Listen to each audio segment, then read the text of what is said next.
धातु निष्कर्षण पद्धतिओ chapter number 6 ધોરણ 12 बराबर। પછી આપણે ડી અને એફ બ્લોક એલિમેન્ટ અને પોલિમર એટલું બાકી રહેશે। પોલિમર બહુ સિમ્પલ ચેપ્ટર છે, રીડ કરશું તો આવડી જશે, પણ આપણે એને આપણે લાસ્ટમાં ભણી લેશું, એકવાર ક્વિકલી રિવાઇઝ કરી લેશું। અત્યારે આપણે મેઇન હવે 3 ચેપ્ટર જોવાના છે, ચેપ્ટર નંબર 6, ચેપ્ટર નંબર 8 અને ચેપ્ટર નંબર 7, 6, 7, 8 બરાબર। ઓકે, તો મેટલર્જી એટલે કે ધાતુ નિષ્કર્ષણ પદ્ધતિઓ। પહેલી વસ્તુ આપણે આ ચેપ્ટરની અંદર શું શું ભણવાનું છે એના વિશે આપણે પહેલા એકવાર ડિસ્કશન કરી લઈએ। તો કે ભાઈ આ ચેપ્ટરની અંદર કોઈ પણ ધાતુને કઈ રીતે નિષ્કર્ષિત કરવી અને એમના માટેના જેટલા કોન્સેપ્ટ છે એ બધા કોન્સેપ્ટ આપણે આની અંદર જોવાના છે, બરાબર। ફોર એક્ઝામ્પલ, ખનિજ કેને કહેવાય, કુદરતમાંથી કેટલી ધાતુઓ મુક્ત સ્વરૂપે મળે, કેટલી ધાતુઓ મુક્ત સ્વરૂપે નથી મળતી તો કયા સંયોજન સ્વરૂપે મળે છે, ખનિજ શું છે, અયસ્ક શું છે, ખનિજ અને મિનરલ્સ કહેવાય અને અયસ્ક અને ઓર કહેવાય, તો ખનિજ અને અયસ્ક વચ્ચેનો સંબંધ શું છે, ગેંગ કેને કહેવાય, ધાતુ નિષ્કર્ષણની પદ્ધતિ કેને કહેવાય, કયા કોન્સેપ્ટ ઉપર એટલે કે કયા ગુણધર્મને આધારે ધાતુ નિષ્કર્ષણ પદ્ધતિઓ કરવામાં આવે છે, ઇલેક્ટ્રોકેમિકલ એટલે કે વિદ્યુત રાસાયણિક સિદ્ધાંત અને એને આધારે અને પાયરો ધાતુ કર્મ વિધિ કેને કહેવાય, થર્મોડાયનેમિકલ કોન્સેપ્ટને આધારે મેટલર્જી કેવી રીતે કરવામાં આવે, એ બધી વસ્તુ જોશું। ધાતુનું પછી માનો કે ખનિજ છે એમાંથી અપરિષ્કૃત ધાતુ કેવી રીતે મેળવવામાં, ક્રૂડ કેવી રીતે મેળવવામાં આવે, શુદ્ધિકરણ કેવી રીતે કરવાનું, પ્યોર ફોર્મમાં ધાતુ કેવી રીતે મેળવવી, આ બધા પોઈન્ટ્સને આપણે આ ચેપ્ટરમાં જોશું। પણ મેઇનલી આપણે કુદરતમાંથી ધાતુ મેળવવી હોય તો એ ધાતુને મુખ્યત્વે તમે કુદરતમાંથી 2 સ્વરૂપે મેળવી શકો, કાં તો એ મુક્ત સ્વરૂપે હોય અને કાં તો એ સંયુક્ત એટલે કે સંયોજન સ્વરૂપે હોય। સાંભળજો, કાં તો છે ને કુદરતમાંથી ધાતુ મુક્ત સ્વરૂપે હોય અને કાં તો સંયોજન સ્વરૂપે હોય। મુક્ત સ્વરૂપે હોય તો એની અંદર કોઈ સ્પેસિફિક ધાતુ કર્મ વિધિઓ કરવાની જરૂર નથી, કેમ કે પ્યોર ફોર્મમાં છે એટલે એની અંદર રાસાયણિક પ્રક્રિયાઓ કરી અને અન્ય જોડાયેલ એની સાથે સહસંયોજક બનતી જોડાયેલ સ્પીસીસને દૂર કરવાની કોઈ જરૂર નથી પડતી। મુક્ત સ્વરૂપે છે એ કઈ ધાતુ મળે, મુક્ત સ્વરૂપે તમને ધાતુ અને અધાતુ બે મળી શકે। મુક્ત સ્વરૂપે ધાતુ છે એ એયુ છે, એજી છે એટલે ગોલ્ડ છે, સીયુ છે, આ બધી મુક્ત સ્વરૂપે મળતી ધાતુઓ છે। મતલબ કે મુક્ત સ્વરૂપે મળે એનો મતલબ એવું ન હોય કે કુદરતમાંથી સંયોજન સ્વરૂપે ન પણ મળે, સંયોજન સ્વરૂપે પણ મળતી હોય, પણ આ ધાતુ એવી છે કે જેનું ઘણું ખરું પ્રમાણ મુક્ત સ્વરૂપે પણ મળી આવે, મતલબ પ્યોર ફોર્મમાં, એલિમેન્ટલ ફોર્મમાં જ મળે। લાઈક ગોલ્ડ છે તો ગોલ્ડ છે એમની ખાણોમાં પથ્થરની અંદર જે પથ્થરની અંદર સોનાના ઘટકણો છે ચોંટેલા હોય, તમે એને એક્સટ્રેક્ટ કરી શકો, બરાબર। અધાતુ છે તો કુદરતમાંથી અધાતુમાં કાર્બન છે, હાઇડ્રોજન વાયુ છે, નાઇટ્રોજન વાયુ છે, ઓક્સિજન વાયુ છે કે નિષ્ક્રિય વાયુ નોબેલ ગેસ છે, આ બધા મુક્ત સ્વરૂપે મળે છે કુદરતમાંથી। આપણે તો નિષ્કર્ષણ જોવાનું છે ધાતુનું, એટલે આપણે સ્પેશિયલ એના પર ફોકસ કરશું। સંયોજન સ્વરૂપે મળતા હોય તો એ સંયોજન સ્વરૂપે કાં તો એ ધાતુના સલ્ફેટ હોય, સલ્ફાઇડ હોય, ઓક્સાઇડ હોય, કાર્બોનેટ હોય વગેરે સંયોજન સ્વરૂપે ધાતુઓ મળી આવે છે। પરંતુ જો સંયોજન સ્વરૂપે ધાતુ મળી આવતી હોય તો તેમાંથી ધાતુને નિષ્કર્ષિત કરવાની પદ્ધતિઓ આપણે જોવાની છે, અને એ જુદી જુદી ભૌતિક અથવા તો રાસાયણિક પ્રક્રિયાઓ દ્વારા અયસ્ક એટલે ખનિજનો એક પ્રકાર, પણ એ ખનિજ અને અયસ્કમાં ફરક હોય છે, પણ એવી જુદી જુદી ભૌતિક અને રાસાયણિક પ્રક્રિયાઓ કે જેમાં અયસ્કમાંથી ધાતુને નિષ્કર્ષિત કરવામાં આવે છે, તે પ્રક્રિયાઓને દર્શાવતી રસાયણ વિજ્ઞાનની જે શાખા છે તેને કહેવાય ધાતુ કર્મ વિધિ, મતલબ રસાયણ વિજ્ઞાનનો જે કોન્સેપ્ટ છે મેટલર્જી, બરાબર। હવે અહીંયા પોઈન્ટ તમને બધા ઇન્ક્લુડ કરેલા છે, એની શોર્ટ બધું ટૂંકમાં જે એનસીઆરટીમાં છે અને એનસીઆરટીમાં નથી, એવા બધા પોઈન્ટ્સ આપણે ચેપ્ટરની અંદર ઇન્ક્લુડ કરી લેશું। કેટલાક તત્વો જેવા કે કાર્બન, સલ્ફર, ગોલ્ડ અને ઉમદા વાયુ જે છે, કાર્બન, સલ્ફર, ગોલ્ડ, ઉમદા વાયુ, એટલે સલ્ફર તો અધાતુમાં આવશે, ત્યાં સલ્ફર લખી શકીએ, બરાબર। જો કાર્બન, સલ્ફર, ગોલ્ડમાં ગોલ્ડ લખ્યું છે, કોપર લખ્યું છે, સિલ્વર લખ્યું છે, બરાબર। ઉમદા વાયુ પૃથ્વીના પોપડામાં મુક્ત અવસ્થામાં જ્યારે બીજા તત્વો સંયોજિત સ્વરૂપે મળી આવે છે। આ તત્વો પ્રચુરતામાં વિચરણ ધરાવે, વિચરણ વેરી એટલે જુદું જુદું પ્રમાણ। કુદરતમાંથી મળતા તત્વોમાં તમને કોપરની વાત કરું ને તો કોપરને જો 100% કુદરતમાંથી મળતા કોપરની વાત કરું ને તો એ 100%માંથી 5% છે ને એ મુક્ત સ્વરૂપે મળે, 5% કોપર મુક્ત સ્વરૂપે મળે, તો 5% છે એ મુક્ત સ્વરૂપે કોપર મળતું હોય, જ્યારે બાકીનું 95% છે ધાતુ નિષ્કર્ષણ પદ્ધતિઓ દ્વારા તેમના સંયોજનોમાંથી નિષ્કર્ષિત કરવામાં આવે. તો 5% છે મુક્ત સ્વરૂપે મળે. મતલબ કે અલગ અલગ પ્રમાણ, કોઈ 5% કોપર મળે છે તો 5% ગોલ્ડ નો મળતું હોય, 5% સિલ્વર નો મળતું હોય, દરેકે દરેકનું પ્રમાણ જુદું જુદું હોય. ધાતુઓમાં એલ્યુમિનિયમ ખૂબ જ વિપુલ પ્રમાણમાં છે, મતલબ વિપુલ પ્રમાણમાં મળી આવતી ધાતુઓમાં પ્રથમ ક્રમે આવશે. મતલબ તમને કોઈ પૂછે કે કુદરતમાંથી મળી આવતી ધાતુના ક્રમમાં એલ્યુમિનિયમનું સ્થાન કયું, તો એલ્યુમિનિયમનું સ્થાન પહેલું. જોજો ધાતુઓ માટે પહેલું. એવું નથી કે કુદરતમાંથી મળી આવતા તત્વોમાં એલ્યુમિનિયમનું પ્રમાણ પહેલું. એલ્યુમિનિયમનું પ્રમાણ પહેલું નથી. કુલ તત્વો લાઈક અધાતુઓને પણ જ્યારે કમ્પેર કરીએ ને તો એમાં એલ્યુમિનિયમ છે પહેલા પોઝિશન ઉપર નથી આવતો. ધાતુઓમાં માત્ર એમ પૂછે કે બધા તત્વોમાં ધાતુઓ પકડીએ અને ધાતુમાં પહેલા નંબરે કોણ મળે સૌથી વધારે, તો એ કુદરતમાંથી એલ્યુમિનિયમ મળી આવે છે. આ ખાસ ધ્યાન રાખજો, ભૂલ ન ખાતા. એટલે આપણે એને સ્પેશિયલી હાઇલાઇટ કરશું એટલે તમને ખ્યાલ રહે. ચાલો, તો ધાતુઓમાં એલ્યુમિનિયમ ખૂબ જ વિપુલ પ્રમાણમાં મળી આવે છે. પૃથ્વીના પોપડામાં સૌથી વધુ પ્રમાણ 8.3% વજનથી લગભગ, મતલબ પૃથ્વીના પોપડામાંથી મળી આવતી કુલ જથ્થા, કુલ વજનના પ્રમાણને 100% કહું તો એમાંથી 8.3% જેટલો હિસ્સો એલ્યુમિનિયમનો છે. ટૂંકમાં 8.3% વજનથી ધરાવતું ત્રીજા ક્રમે છે. ત્રીજા ક્રમે મતલબ તત્વોમાં ત્રીજા ક્રમે, ધાતુઓમાં પહેલા ક્રમે. ધાતુઓમાં એલ્યુમિનિયમ વધુ પ્રમાણમાં મળે પહેલા ક્રમે, પણ અન્ય તત્વોની સાપેક્ષે વાત કરીએ તો ઓક્સિજન, સલ્ફર પછી એલ્યુમિનિયમનું સ્થાન આવશે. મતલબ એલ્યુમિનિયમ થર્ડ પોઝિશન ઉપર આવશે. એલ્યુમિનિયમ પછી આવશે આયર્ન. બરાબર, આયર્ન આમ જનરલી જોઈએ ધાતુઓમાં બીજા ક્રમે આવે, કુલ તત્વોમાં બીજા ક્રમે નહીં આવે. જો ચોખવટ કરું છું પછી ભૂલ ના ખાતા. કુલ તત્વો મતલબ ધાતુ અધાતુ બધા ઇન્ક્લુડ કરો ને તો એમાં એલ્યુમિનિયમ થર્ડ પોઝિશન ઉપર આવશે. અબ્રખ, જેને માયકા કહેવાય, અને માટી સહિત ઘણા બધા અગ્નિકૃત ખડકોના મુખ્ય ઘટક છે કોણ? એલ્યુમિનિયમ. કેટલાક જેમસ્ટોન, પાછું જેમસ્ટોન એટલે જેને આપણે કહીએ છીએ નંગ. બરાબર, જેમસ્ટોન એટલે નંગ. ખાસ ધ્યાન રાખજો, એમસીક્યુ માટે કામ છે. નંગ છે એ એલ્યુમિનાની અશુદ્ધિ સ્વરૂપે છે. એલ્યુમિના મતલબ Al2O3 ની અશુદ્ધિ સ્વરૂપે છે, જેમાં ઉદાહરણ તરીકે માણેક એટલે કે રૂબી જે લાલ કલરનું હોય, નીલમ જેને શેફાયર કહેવાય, જેમસ્ટોનના અનુક્રમે ક્રોમિયમ અને કોપરની અશુદ્ધિઓ ધરાવે છે. મતલબ કે આ ખાસ ધ્યાન દેજો, જેમસ્ટોન છે એ એલ્યુમિનિયમની અશુદ્ધિ છે. એક તો અશુદ્ધ સ્વરૂપ છે, પ્યોર એલ્યુમિનિયમ નથી, એની અંદર ઇમ્પ્યુરિટી છે. જેમાં માણેક એટલે કે રૂબી, એની અંદર અશુદ્ધિ Al2O3 જ છે. માણેક એલ્યુમિના જ છે પણ એમાં અશુદ્ધિ છે ક્રોમિયમની. જ્યારે નીલમ એટલે કે શેફાયર, જેની અંદર અશુદ્ધિ છે કોબાલ્ટની. જોજો કોઈ જગ્યાએ આડાવડું લખ્યું છે, કોબાલ્ટ ક્રોમિયમ આડાવડા લખ્યા છે, પણ એનસીઈઆરટી ને ફોલો કરવાના થશે. એટલે આ જ ક્રમને મેન્ટેન કરવાનો છે, ધ્યાન રાખજો. બરાબર, ભૂલ ન ખાતા. બરાબર, માણેકની અંદર ક્રોમિયમ છે, જેમસ્ટોનની અંદર અને નીલમની અંદર કોબાલ્ટ છે. આ ધ્યાન રાખજો. ઓકે, જેવા જેમસ્ટોનમાં અનુક્રમે ક્રોમિયમ અને કોબાલ્ટ અશુદ્ધિઓ છે. સમજાય છે ને? કીધું કે ભાઈ જો એલ્યુમિનિયમ છે ને ફર્સ્ટ ઉપર આવશે. એલ્યુમિનિયમ છે એ ફર્સ્ટ પોઝિશન ઉપર આવશે ધાતુ સ્વરૂપે. ધાતુમાં એલ્યુમિનિયમ ફર્સ્ટ સ્વરૂપે છે, જ્યારે એ જ ધાતુમાં આયર્ન ની વાત કરીએ મેં એવું કીધું કે લોખંડ છે એ બીજા સ્થાને મળી આવે છે. તો આમાં પોઈન્ટ આગળ જો આયર્ન એટલે કે લોખંડ ભારે ઘાટું છે. આ ભાઈ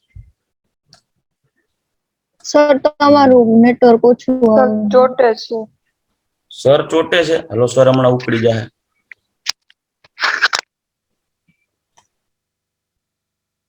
ચાલો, હવે અવાજ આવે છે? ઓકે, પાછું વીક આવે તો મને કહેજો નેટવર્ક. ચાલો, આયર્ન છે એટલે કે લોખંડ છે એ પૃથ્વીના પોપડામાં સૌથી વધુ પ્રમાણ મળી આવતી ધાતુ તરીકે બીજા સ્થાને છે. ચોખવટ કરી દઉં, ધાતુ તરીકે બીજા સ્થાને છે. પોતાનું સ્થાન બીજું નથી, પોતાનો ક્રમ બીજો નથી, ધાતુ તરીકેનો ક્રમ બીજો છે. ધાતુ તરીકે એલ્યુમિનિયમ પહેલા નંબરે, લોખંડ બીજા નંબરે. બધા તત્વોની કમ્પેરેટિવલી વાત કરીએ તો બધા તત્વોમાં સૌથી વધારે ઓક્સિજન આવે, પછી સલ્ફર આવે, પછી એલ્યુમિનિયમ આવે, પછી આયર્ન આવે. એટલે ઓવરઓલ ચોથા ક્રમે આવે. ધાતુ તત્વોમાં બીજા ક્રમે આવે. તે અનેક સંયોજનો બનાવે છે અને વિવિધ ઉપયોગ તેને ખૂબ જ અગત્યના તત્વોનું સ્થાન આપે છે. મતલબ લોખંડના અગત્યના ઉપયોગિતા, ઘણી બધી ઉપયોગિતા વ્યવહારુ જીવનમાં, મકાનોના બાંધકામમાં, રસ્તાઓના બાંધકામમાં ઘણી જગ્યાએ લોખંડનો યુઝ થાય છે. બરાબર. આ ઉપરાંત આપણા હ્યુમન બોડીમાં બાયોકેમિકલી પ્રોસેસમાં, બાયોમોલિક્યુલ્સમાં પણ લોખંડ હોય છે, લાઈક હિમોગ્લોબિનની અંદર બોડીમાં. બરાબર. તો એને આધારે તે જૈવિક અગત્યતા પણ ધરાવે છે. ચાલો નેક્સ્ટ પોઈન્ટ ઉપર આગળ વધીએ. તો ધાતુ કર્મ વિધિ રસાયણ શાસ્ત્રની એક એવી શાખા છે જે અયસ્કમાંથી ધાતુનું નિષ્કર્ષણ કરવાની એક પદ્ધતિ સાથે સંકળાયેલ છે. ધાતુ તત્વ કેને કહેવાય છે? કે ધન આયન બનાવવાની ક્ષમતા ધરાવે, એટલે કે ઇલેક્ટ્રોન ગુમાવે. હવે બીજી વસ્તુ, ખનિજ અને અયસ્ક આ બે વચ્ચેનો એક ફેરફાર બતાવો. જો ખનિજ અને અયસ્કનો એક ફેરફાર તમને કહી દઉં. ખનિજ અને અયસ્ક શું છે? તો કે તત્વ છે ને, તત્વ કોઈ પણ નેચરલી તત્વ છે ને બે સ્વરૂપે મળે. એક મળે અયસ્ક સ્વરૂપે, જેને કહેવાય ઓર, ઇંગ્લિશમાં ઓર કહીએ, અને એક મળે ખનિજ સ્વરૂપે, જેને કહેવાય મિનરલ્સ. હવે અયસ્ક અને મિનરલમાં શું ફરક છે? દાખલા તરીકે એનું એક એક્ઝામ્પલ લઈશું ને તો ખ્યાલ પડશે. પહેલી વસ્તુ, ખનિજ એટલે તો કે ધાતુયુક્ત એવો પદાર્થ કે જેમાંથી ધાતુ નિષ્કર્ષિત કરવી મુશ્કેલ છે. અયસ્ક એટલે ખનિજનો એક એવો પ્રકાર કે જેમાંથી ધાતુ સરળતાથી નિષ્કર્ષિત થઈ જાય વધુ પ્રમાણમાં. જ્યારે ખનિજ એ એક એવો પ્રકાર છે કે જેમાં ધાતુ હોય, જે આપણે ધાતુ જોઈશે હોય ખરા, પણ એમાંથી ધાતુ તમને સરળતાથી મળે નહીં. તમે એક્સટ્રેક્ટ કરો તો બહુ કઠિન પ્રક્રિયા દ્વારા એક્સટ્રેક્ટ થઈ શકે. એક્સટ્રેક્ટ એટલે નિષ્કર્ષિત થઈ શકે, એમાંથી બહાર કાઢી શકાય. લાઈક મારી પાસે ધાતુયુક્ત ખનિજ છે ને, એમાંથી સ્પેશિયલી ધાતુને એમ બહાર કાઢવાની, બાકીના ભાગને અશુદ્ધિને દૂર કરવાની. અને જે આખી પદ્ધતિ છે ધાતુ કર્મ વિધિ, અને એમાંથી ધાતુ કાઢવાની જે મેથડ છે એને એક્સટ્રેક્શન કહેવાય, નિષ્કર્ષણ. તો ખનિજમાંથી ધાતુ સરળતાથી ન મળે તો તેને કહેવાય ખનિજ. પણ જો એ ખનિજમાંથી ધાતુ સરળતાથી પ્રાપ્ત થઈ શકે એમ હોય, સરળ પ્રક્રિયાથી વધુ પ્રમાણમાં નિષ્કર્ષિત કરી શકાતી હોય, તો એ ખનિજને અયસ્ક કહેવાય. આ બેનો ડિફરન્સ છે. ખનિજ એટલે તો કે ભાઈ જેમાંથી ધાતુ સરળતાથી નિષ્કર્ષિત ના થાય.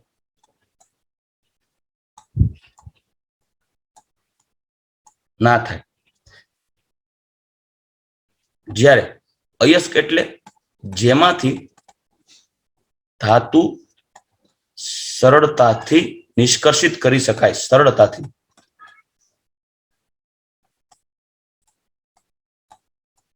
આ બે વચ્ચેનો ડિફરન્સ છે. જેમાંથી ધાતુ સરળતાથી નિષ્કર્ષિત કરી શકાય, એટલે કે ધાતુ કર્મ વિધિ તમે અપનાવો તો એમાંથી ધાતુનો વધુ જથ્થો તમને સરળતાથી મળી રહે, એને કહેવાય અયસ્ક. પણ જેમાંથી ધાતુનો સરળતાથી જથ્થો મળી ન રહે તેને કહેવાય ખનિજ. એટલે એક સિદ્ધાંતને પેલા તો આ પોઈન્ટને હું તમને ઉદાહરણથી સમજાવું. દાખલા તરીકે એલ્યુમિનિયમની ખનિજમાં અયસ્ક સ્વરૂપે છે બોક્સાઇટ. Bauxite Al2O3XH2O. આ બોક્સાઇટ એ એલ્યુમિનિયમની ખનિજ છે, પણ એ ખનિજ અયસ્ક સ્વરૂપે છે. બરાબર. અનિજ અથવા આને ખનિજ કહેવાય, પણ જે અયસ્ક સ્વરૂપે પણ છે. જ્યારે આ જે છે એને કહેવાય જેમસ્ટોન, એટલે કે રૂબી, માણેક જેવા જેમસ્ટોન, કે જેમાં એલ્યુમિનિયમ અલ્પ પ્રમાણમાં હોય અને એને કાઢવા પણ મુશ્કેલ છે. બરાબર. આ ખનિજ છે, કેમ કે તેનો ઉપયોગ સરળતાથી એલ્યુમિનિયમ નિષ્કર્ષિત ન કરે. તમે આગળ એલ્યુમિનિયમની જ્યારે નિષ્કર્ષણની પદ્ધતિઓ જોશો ને, તો એમાં ખનિજ તરીકે, એટલે કે ખનિજ તરીકે આપણે બોક્સાઇટ લેશું, એ બોક્સાઇટને અયસ્ક નામ આપશું. ખનિજ છે એ ખનિજમાં અયસ્ક પણ હોય અને અયસ્ક તરીકે વપરાય નહીં એવા પણ પદાર્થો હોય. જ્યારે અયસ્કમાં સ્પેસિફિકલી એવી જ ખનિજ વાપરવામાં આવે કે જેમાંથી તમને સરળતાથી ધાતુ મળી રહે. મતલબ ખનિજ અને અયસ્કનો એક સિમ્પલ પોઈન્ટ કહી દઉં તો ખાસ ધ્યાન રાખજો. પ્રત્યેક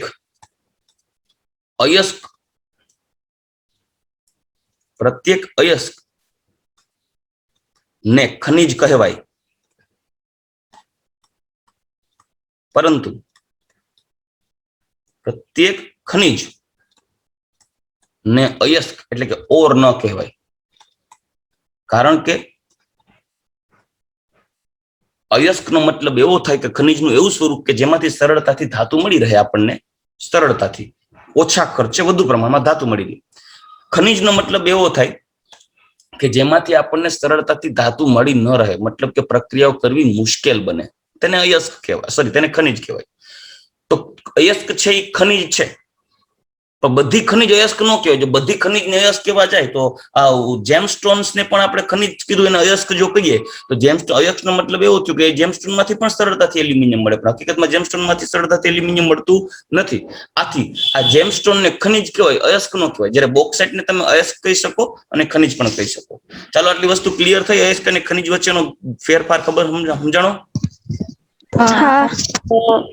એટલે આ બાબતને તમારે ખાસ ધ્યાન રાખવાની છે, ભાઈ લોચા ન મારતા. ચાલો હવે ખનિજ તો કે પૃથ્વીના પોપડામાં રહેલા ખનિજના જુદા જુદા સંયોજનો ખનન દ્વારા મેળવવામાં આવે. ખનન કરવું એટલે તો કે ભાઈ માઇનિંગ, જેને કહેવાય ખનન એટલે ઇંગ્લિશ વર્ડ છે માઇનિંગ. માઇનિંગ એટલે જમીનોમાં ખોદકામ કરીને એના સંયોજનોને મેળવવામાં આવે છે, જેને ખનિજ કહેવાય. પૃથ્વીના પોપડામાં ખનિજોની પ્રચુરતા, જો પહેલા નંબર ઓક્સિજન, સલ્ફર, એલ્યુમિનિયમ અને આયર્ન છે. પહેલા નંબરે ઓક્સિજન આવે, બીજા નંબરે સિલિકોન આવે, સલ્ફર કહ્યું ગેમ સોરી સિલિકોન આવે, પછી એલ્યુમિનિયમ આવે, પછી એફી આવે. સિલિકોન એટલે રેતી, માટી સ્વરૂપ. બરાબર. મેં તમને આગળ કીધું ઓક્સિજન પહેલા નંબરે, સિલિકોન બીજા નંબરે, એલ્યુમિનિયમ ત્રીજા નંબરે, એફી ચોથા નંબરે. ધાતુઓમાં એલ્યુમિનિયમ પહેલા નંબરે અને આયર્ન બીજા નંબરે આવશે. ધાતુ એ એક સંયોજન અથવા તો મિશ્રણમાં હોઈ શકે. મિશ્રણમાં હોય ને એમાં એ ધાતુ મુક્ત સ્વરૂપે મળી આવતી હોય. લાઈક પથ્થરની અંદર સોનાની ખાણમાં પથ્થરોમાં સોનાના નાના નાના કણો ચોટેલા હોય, જેથી પથ્થર છે જગારા મારતો હોય, એક મિશ્રણ સ્વરૂપે હોય. એ મિશ્રણમાંથી સરળતાથી પ્યોર ફોર્મમાં ગોલ્ડ મળી આવે, બરાબર, મુક્ત સ્વરૂપે. પરંતુ સંયોજનોમાં મુક્ત સ્વરૂપે ન હોય, એના ઓક્સાઇડ, સલ્ફાઇડ, સલ્ફેટ, કાર્બોનેટ ફોર્મમાં હોય. તમારે એને નિષ્કર્ષિત કરવા પડે ધાતુ નિષ્કર્ષણ પદ્ધતિઓ દ્વારા. અયસ્ક, અયસ્ક કેને કહેવાય? તો કે એવી ખનિજો કે જેમાંથી ધાતુ સારા પ્રમાણમાં અને સરળતાથી અલગ રીતે મળી રહે અથવા મેળવી શકાય, તેને અયસ્ક કહેવાય. જો મેં તમને સ્પેસિફાઈ કર્યો, બે વચ્ચેનો ગેપ બતાવ્યો અને ચોખ્ખું કરી. બધા જ અયસ્ક ખનિજ છે, પરંતુ બધા જ ખનિજ અયસ્ક નથી. ટ્રુ ફોલ્સમાં પૂછાઈ શકે, ખરા ખોટા વિધાનોમાં. બધા જ ખનિજ અયસ્ક છે, પણ સોરી બધા જ અયસ્ક ખનિજ છે, આઈ એમ સોરી, બધા જ અયસ્ક ખનિજ છે, પણ બધા જ ખનિજ અયસ્ક નથી. ચાલો વસ્તુ ક્લિયર થઈ?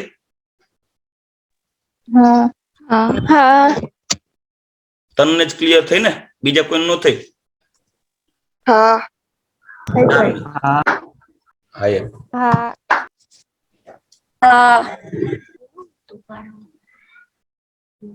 ચાલો નેક્સ્ટ. ધ્યેય, ધ્યેય, દાણી ધાર્યા ધ્યેય છો ને દીકરા? સમજાય છે? જુહી, કૃપાલી, સંધ્યા, તન્વી? હા સર. તમે જાગો હો ને, એવું નથી કે ચાલુ કરીને ઉઠીને પડાવો.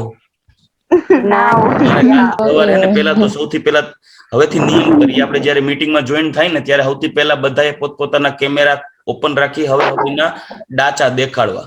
સવારમાં કે દાતા જોવા જેવાય ન હોય, તમે સવારમાં દાતા જોવા જેવાનું ઈ જ વાંધો, બ્રશ કર્યા વગર ખડકાઈ જવું.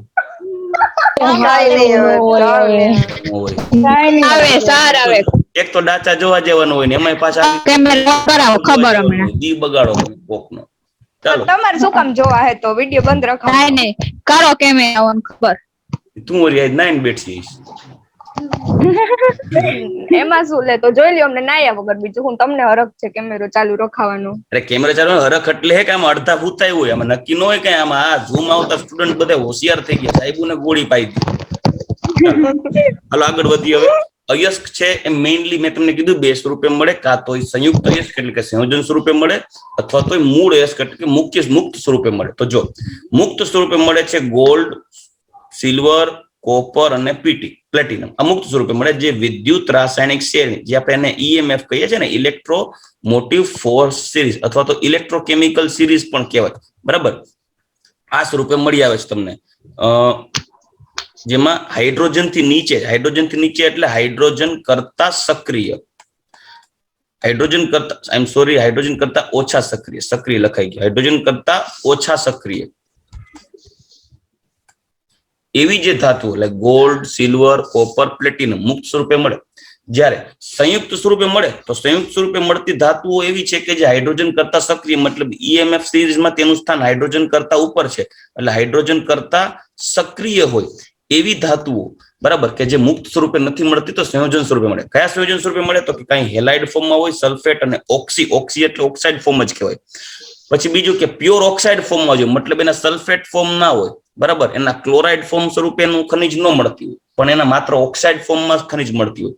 અને કોઈ સલ્ફાઇડ ફોર્મ, સલ્ફાઇડ સ્વરૂપે લાઈક પીબીએસ, ZNS બરાબર, Cu2S જે આપણે આયર્ન પાયરાઇટ કહીએ, કોપર પાયરાઇટ કહીએ બરાબર, એ ફોર્મમાં. તો એમાં હેલાઇડ સ્વરૂપે કઈ ધાતુઓ મળે છે? ચાલો એ ખાસ ધ્યાન રાખજો. હેલાઇડ સલ્ફેટ અને હેલાઇડ સલ્ફેટ એક સેકન્ડ, હેલાઇડ સલ્ફેટ અને ઓક્સાઇડ ફોર્મમાં કઈ મળે? તો કે લિથિયમ થી લઈ અને મેગ્નેશિયમ સુધી સક્રિયતા શ્રેણીમાં EMF સિરીઝમાં લિથિયમ થી લઈ અને મેગ્નેશિયમ સુધીની જેટલી ધાતુઓ છે એ ઓલમોસ્ટ નેચરમાં હેલાઇડ ફોર્મમાં like lithium chloride, NaCl, HCl et cetera halide ફોર્મમાં કે સલ્ફેટ ફોર્મમાં કે ઓક્સાઇડ ફોર્મમાં મળે. જસ્ટ ઓક્સાઇડ ફોર્મમાં મળે એલ્યુમિનિયમ થી લઈ અને ટીન સુધીની ધાતુઓ, જ્યારે લેડ, મર્ક્યુરી અને કોપર અને સિલ્વર હાઇડ્રોજનની નજીકની, હાઇડ્રોજનની નીચેની નહીં, હાઇડ્રોજનની ઉપરની જ, મતલબ હાઇડ્રોજન કરતા સક્રિય પણ હાઇડ્રોજનની નજીક હોય. મતલબ લિથિયમ થી મેગ્નેશિયમ પછી એલ્યુમિનિયમ ટીન પછી લિથિયમ થી ટીન સુધીની આખી સિરીઝ પતાવો એટલે એની નીચે અને હાઇડ્રોજનની ઉપર જે ધાતુ આવશે લાઈક લેડ, મર્ક્યુરી, કોપર અને ગોલ્ડ એ બધા સલ્ફાઇડ ફોર્મમાં મળશે. તો આ હેલાઇડ, સલ્ફેટ, ઓક્સાઇડ કે પછી સલ્ફાઇડ ફોર્મમાં ધાતુઓ મળે છે, એ મુક્ત સ્વરૂપે ન મળતી હોય અને એ સંયોજન સ્વરૂપે મળે. જ્યારે મુક્ત સ્વરૂપે છે ગોલ્ડ છે કે સિલ્વર છે કે કોપર છે કે પ્લેટિનમ મળે.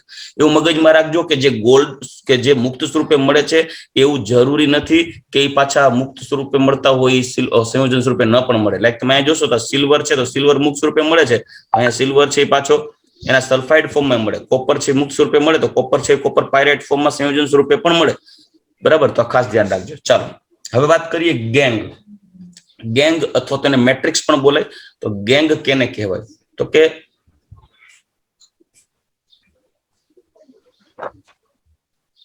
ગેંગ નો મતલબ એવું હોય, જો નામમાં છે ગેંગ, આપણે એમ કહીએ અમારે કે આ છોકરા કે અમારા શેરીમાં ઘરના એવી ગેંગ એક ભેગી થઈએ, એ ગેંગ એટલે હું આવું નકામી ના ક્યાંય કામ નું આવે, નડતા જ ખહું જેવા બરાબર, એને ગેંગ કહેવાય બરાબર.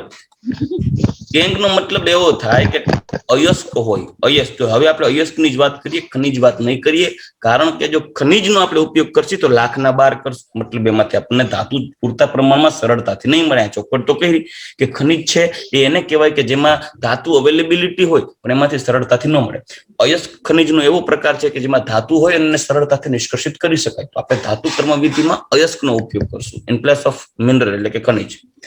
તો અયસ્ક હોય, એ અયસ્કમાં એક હોય ક્રૂડ, ક્રૂડ ધાતુ. ક્રૂડ એટલે એને અપરિષ્કૃત ધાતુ કહેવાય. અપસી થઈ ગયું, અપરિષ્કૃત ધાતુ એટલે કે ક્રૂડ મેટર. ક્રૂડ એટલે ધાતુનું ઇમ્પ્યોર ફોર્મ, એના ઓક્સાઇડ ફોર્મમાં, સલ્ફાઇડ ફોર્મમાં પ્લસ થોડી ઘણી ઇમ્પ્યુરિટી, એ ક્રૂડ મેટર કહેવાય. અને બાકીનો કચરો, બાકી બીજું હોય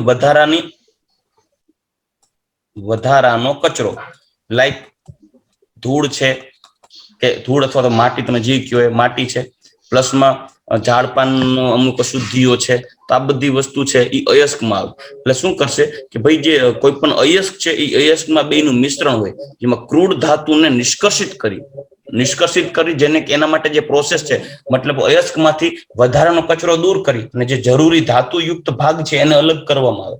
એ આખી જે પ્રોસેસ છે એને કહેવાય કોન્સન્ટ્રેશન એટલે કે સંકેન્દ્રીકરણ. ધાતુ કર્મ વિધિનો પહેલો પોઈન્ટ, પહેલું સ્ટેપ સંકેન્દ્રીકરણ. તો સંકેન્દ્રીકરણ કરો અને ધાતુના ઓક્સાઇડ, સલ્ફાઇડ, ફોસ્ફેટ કે કોઈ પણ એનું જે સ્વરૂપ છે એ સ્વરૂપને અલગ તારવી લ્યો, તેને અપરિષ્કૃત કહેવાય. જ્યારે બાકીનો વધારાનો કચરો છે એ શેરીમાં રખડતી ગેંગ છે, જે નકામી છે, કાઢી મૂકો એટલે નડતા જાય બરાબર. તો આ જે વધારાનો કચરો છે ને, જેને કહેવામાં આવે છે ગેંગ, જે ભૌતિક પ્રક્રિયાઓ દ્વારા તમે સરળતાથી અલગીકૃત કરી શકો. ફીણ પ્લવન પદ્ધતિની વાત હોય કે પછી જલીય પ્રક્ષાલનની વાત હોય કે પછી ગુરુત્વાકર્ષણ બળને આધારિત પ્રક્રિયાઓને આધારે હોય કે ટૂંકમાં ફિઝિકલ પ્રોસેસીસ દ્વારા તમે ગેંગને અલગ કરી શકો. મતલબ જો અયસ્કમાં રહેલી અનિચ્છનીય અશુદ્ધિઓને ગેંગ કહેવાય. અનિચ્છનીય, ઈચ્છા ન હોય બરાબર, આપણે એને રાખવાની જરૂર નથી, અનિચ્છનીય આપણે જો ત્યાં, તો એવી અનિચ્છનીય અશુદ્ધિઓ જે છે જેને કહેવાય ગેંગ. અમુક અશુદ્ધિઓ એવી આપણે ગમતી ન હોય પણ ન છૂટકે રહેતી હોય, એ કેમાં આવે ભેગી? ક્રૂડ મેટલમાં. ક્રૂડ, બરાબર. આપણે ઘણી વખત ન કહેતા હોય કે ગામડે જયારે કોઈ જગ્યાએ ઓઇલ નો એક ડબ્બો ભર્યો હોય, એમાં પ્યોર ઓઇલ ન હોય ને આમાં શું છે તો કે કાળા કલર નો ઓઇલ ને આમ કે આ ક્રૂડ છે, ઘરે એમ કે કરોડ છે. કરોડ, એ કરોડ કયો કે ક્રૂડ કયો, એ શું છે એકચ્યુઅલી? એમાં જસ્ટ ઓઇલ ન હોતા બીજા ઓર્ગેનિક મોલેક્યુલ્સ પણ હોય છે, બરાબર. લાઈક પેટ્રોલિયમ રિફાઇનરીઝ હોય, દાખલા તરીકે રિલાયન્સ પેટ્રોલ ડીઝલ એ બધું સેપરેટ કરી અને જે પેટ્રોલિયમનું જે વિભાગીય નિસ્યંદન કરે છે, ફ્રેક્શનલ ડિસ્ટિલેશન, તો એ જે ફોરેન માંથી ગલ્ફ કન્ટ્રીઝ માંથી જે લઈ આવે છે, શું લઈ આવતું હોય? ક્રૂડ લઈ આવતું હોય. મતલબ જમીનમાંથી જે ઓઇલ મળતું હોય એમાં જસ્ટ પેટ્રોલના ફુવારા ન થતો હોય, હાલો ભાઈ આ ખાડો ગારો અહીંથી પેટ્રોલ નીકળશે, એમાંથી ડીઝલ નીકળશે, તો આપણે ત્યાં કેન્યા લઈને ઉભું રહેવાનું. પણ એમાંથી ક્રૂડ મળતું હોય, એ ક્રૂડ ને પછી ફ્રેક્શનલ ડિસ્ટિલેશન દ્વારા તેની અંદર રહેલા સંયોજનોને, ઘટકોને બોઇલિંગ પોઈન્ટના ડિફરન્સને આધારે સેપરેટ આઉટ કરવામાં આવે. તો એ જે ક્રૂડ છે એ મિક્સચર છે, એટલે એની અંદર અશુદ્ધ સ્વરૂપ હોય. ક્રૂડ ધાતુ અને ગેંગ આ બે મિક્સ થાય ત્યારે બને અયસ્ક. ચાલો રેડી, હાલો આટલી વસ્તુ ક્લિયર થઈ?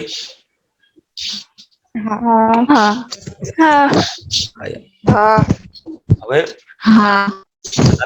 ધાતુ કર્મ વિધિ આપણે જોવી છે તો ધાતુ કર્મ વિધિને મુખ્યત્વે 3 ભાગમાં, 3 પ્રકારમાં બાયફર્ગેટ કરવામાં આવે છે. ખાસ જોજો, 3 પ્રકારની ધાતુ કર્મ વિધિ હોય. ક્યાંક આપણી એનસીઆરટી માં વર્ડ વાપરશું ને તો ક્યાંક પાયરોમેટલર્જી લખ્યું હોય અને ક્યાંક લખ્યું હોય હાઇડ્રોમેટલર્જી, ક્યાંક લખ્યું હોય ઇલેક્ટ્રોમેટલર્જી. સ્પેસિફિકલી કઈ ચોખવટ નથી કરી, તો આપણે જરાક ચોખવટ કરી લઈ. પાયરોમેટલર્જી કેને કહેવાય, હાઇડ્રોમેટલર્જી કેને કહેવાય અને ઇલેક્ટ્રોમેટલર્જી કેને કહેવાય? મેટલર્જી એટલે ધાતુ કર્મ વિધિ, ધાતુ કર્મ વિધિ એટલે ધાતુને નિષ્કર્ષિત કરવા માટે વપરાતી જુદી જુદી પદ્ધતિ. પાયરોમેટલર્જી મતલબ કે આ પ્રક્રિયામાં ધાતુનું શુદ્ધિકરણ કે નિષ્કર્ષણ તાપમાનના જુદા જુદા ગાળામાં ગરમ કરવાથી થતું હોય, બરાબર. એને પાયરોમેટલર્જી કહેવાય, જે તાપમાન ભાગ લે, મતલબ તાપમાનના તફાવત પર થતી પ્રક્રિયાઓ, જેની અંદર તમે યાદ હોય તો કદાચ 10મા ધોરણમાં પણ ભણી ગયા છો, વાત ભઠ્ઠી. યાદ રાખજો, વાત ભઠ્ઠી. વાત ભઠ્ઠીની અંદર તમે લોખંડનું નિષ્કર્ષણ કરતા, વાત ભઠ્ઠીમાં લોખંડનું નિષ્કર્ષણ કરતા આવા ટાઈપની કંઈક 10મા ધોરણમાં ભણ્યા હોય, આવા ટાઈપની કંઈક વાત ભઠ્ઠી આવતી, બરાબર. હવે ઉપરથી તમારે લોખંડની આયર્ન પાયરેટ ને ખનીજ નાખવાની. અહીંયા શું તાપમાનનું અલગ અલગ રેન્જ હોય, એ તાપમાન અલગ અલગ રેન્જની અંદર લોખંડનું નિષ્કર્ષણ થાય, અશુદ્ધિઓ દૂર થાય. તો એ જે પ્રક્રિયામાં, જે ધાતુ કર્મ વિધિમાં તાપમાન ના અલગ અલગ ફ્રેક્શન્સ હોય, એટલે ભાગ હોય, અને એને આધારે થતી રાસાયણિક પ્રક્રિયાઓમાં તાપમાનનું ઇમ્પોર્ટન્સ હોય, તેને કહેવાય પાયરોમેટલર્જી. સ્પેશિયલી કેવી ધાતુ માટે પાયરોમેટલર્જી કરવામાં આવે તો કે લોખંડ, ઝીંક, કોપર અને મર્ક્યુરી. સાંભળજો, લોખંડ, ઝીંક, કોપર, મર્ક્યુરી અને ટીન. મતલબ કે આપણે આ ચેપ્ટરમાં મેટલર્જીની ઘટનામાં જ્યારે આ ચેપ્ટરમાં આપણે 3 ટાઈપની મેટલર્જીઓ જોવાની છે, જેની અંદર આપણે આ ચેપ્ટરમાં લોખંડ, ઝીંક અને કોપર આ 3 જોશું.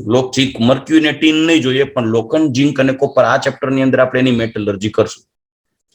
હાઇડ્રો ધાતુ કર્મની વાત કરીએ, હાઇડ્રો ધાતુ કર્મ વિધિ, તો સ્પેશિયલી એ દ્રાવણોમાં કરવામાં આવે, જેને વેટ મેટલર્જી પણ કહેવાય, ભીની ધાતુ કર્મ વિધિ પણ કહેવાય, વેટ મેટલર્જી એટલે કે હાઇડ્રોમેટલર્જી.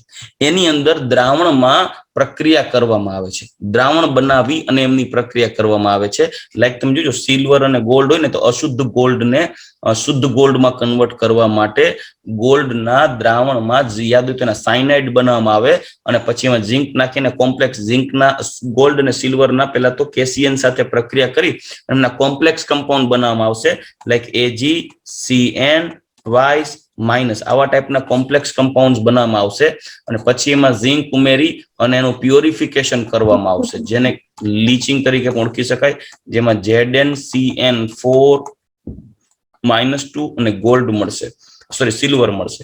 આ જે સિલ્વર છે એ પ્યોર ફોર્મમાં હોય. તો આ રીતે એક મેટલર્જી કરવામાં આવશે, જેમાં ધાતુને મુક્ત સ્વરૂપે પ્યોર ફોર્મમાં મેળવવામાં આવે છે. તો આના માટે જે પદ્ધતિ વપરાય એને કહેવાય વેટ મેટલર્જી. પછી નેક્સ્ટ સમૂહ નંબર 1A, 2A અને એલ્યુમિનિયમ, મતલબ આલ્કલી મેટલ, આલ્કલાઇન અર્થ મેટલ અને એલ્યુમિનિયમ. સાંભળજો, સમૂહ નંબર 1, સમૂહ નંબર 2 આલ્કલી મેટલ, આલ્કલાઇન અર્થ મેટલ અને પીરિયોડિક ટેબલમાં, અને એક એલ્યુમિનિયમ.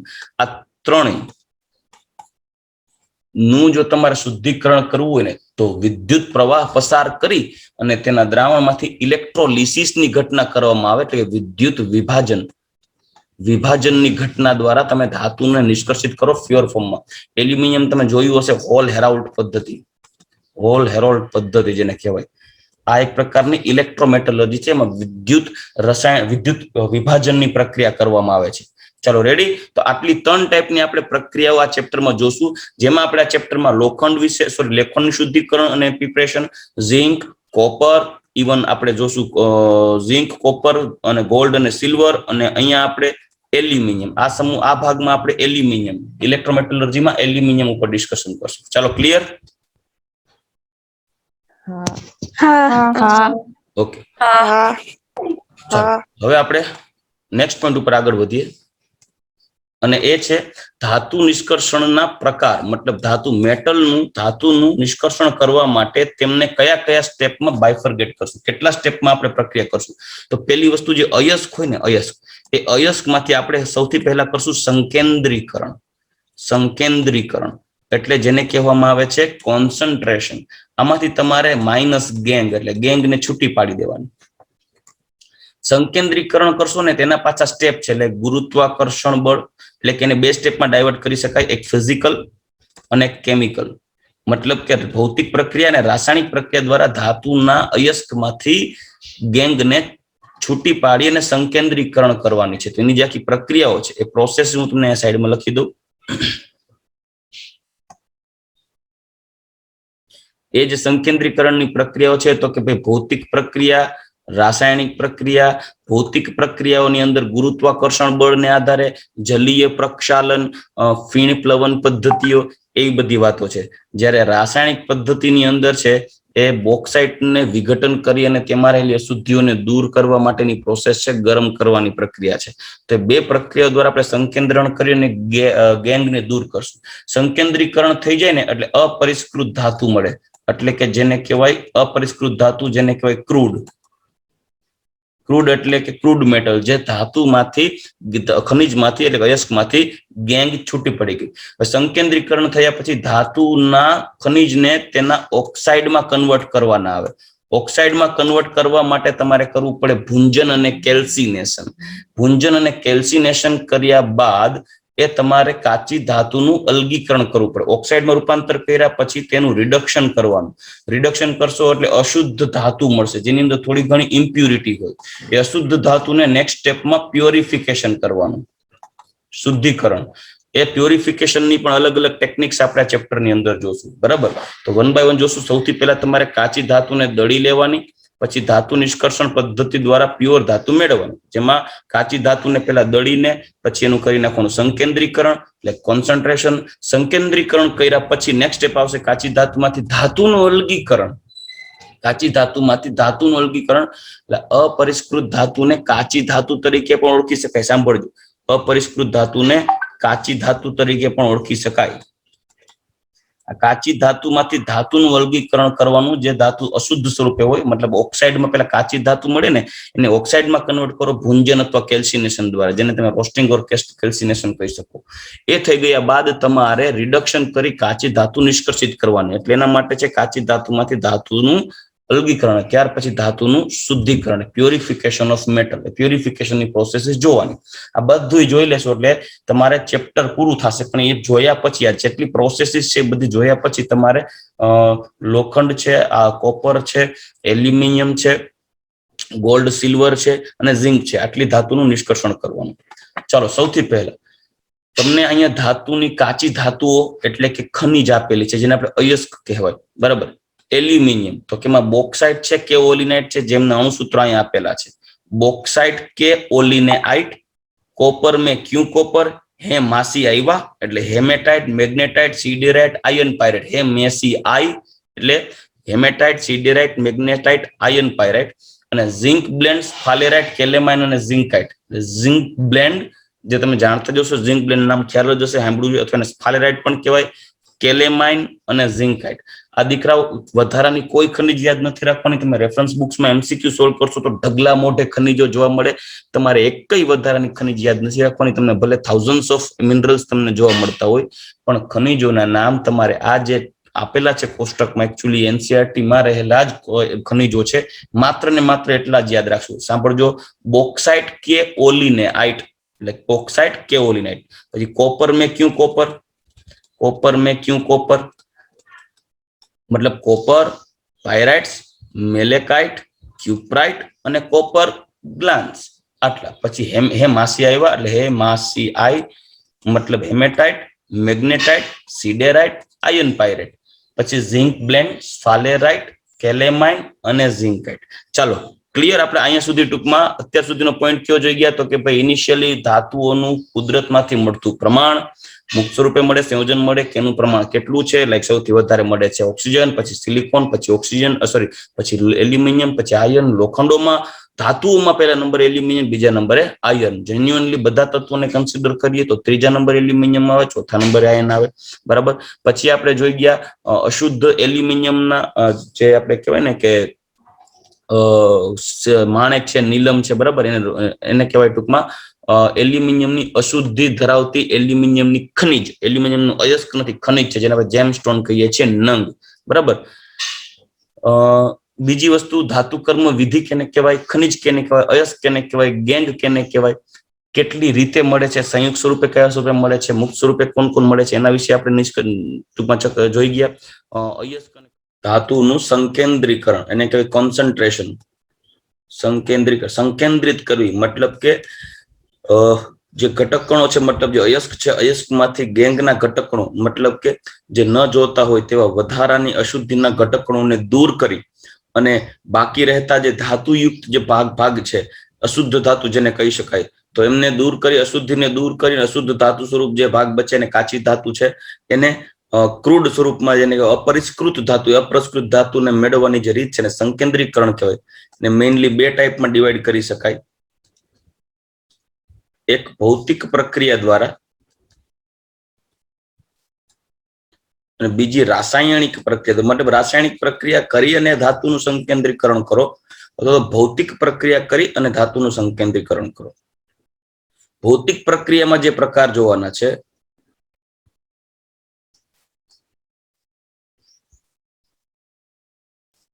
ભૌતિક પ્રક્રિયામાં પ્રક્રિયા જોવાનું, એમાં એક જોવાનું છે જલીય પ્રક્ષાલન, અથવા તેને લેવિગેશન પણ કહેવાય, અથવા તો ગુરુત્વાકર્ષણીય અલગીકરણ પણ કહેવાય. પછી જોવાનું છે ફીણ પ્લવન, ચુંબકીય અલગીકરણ,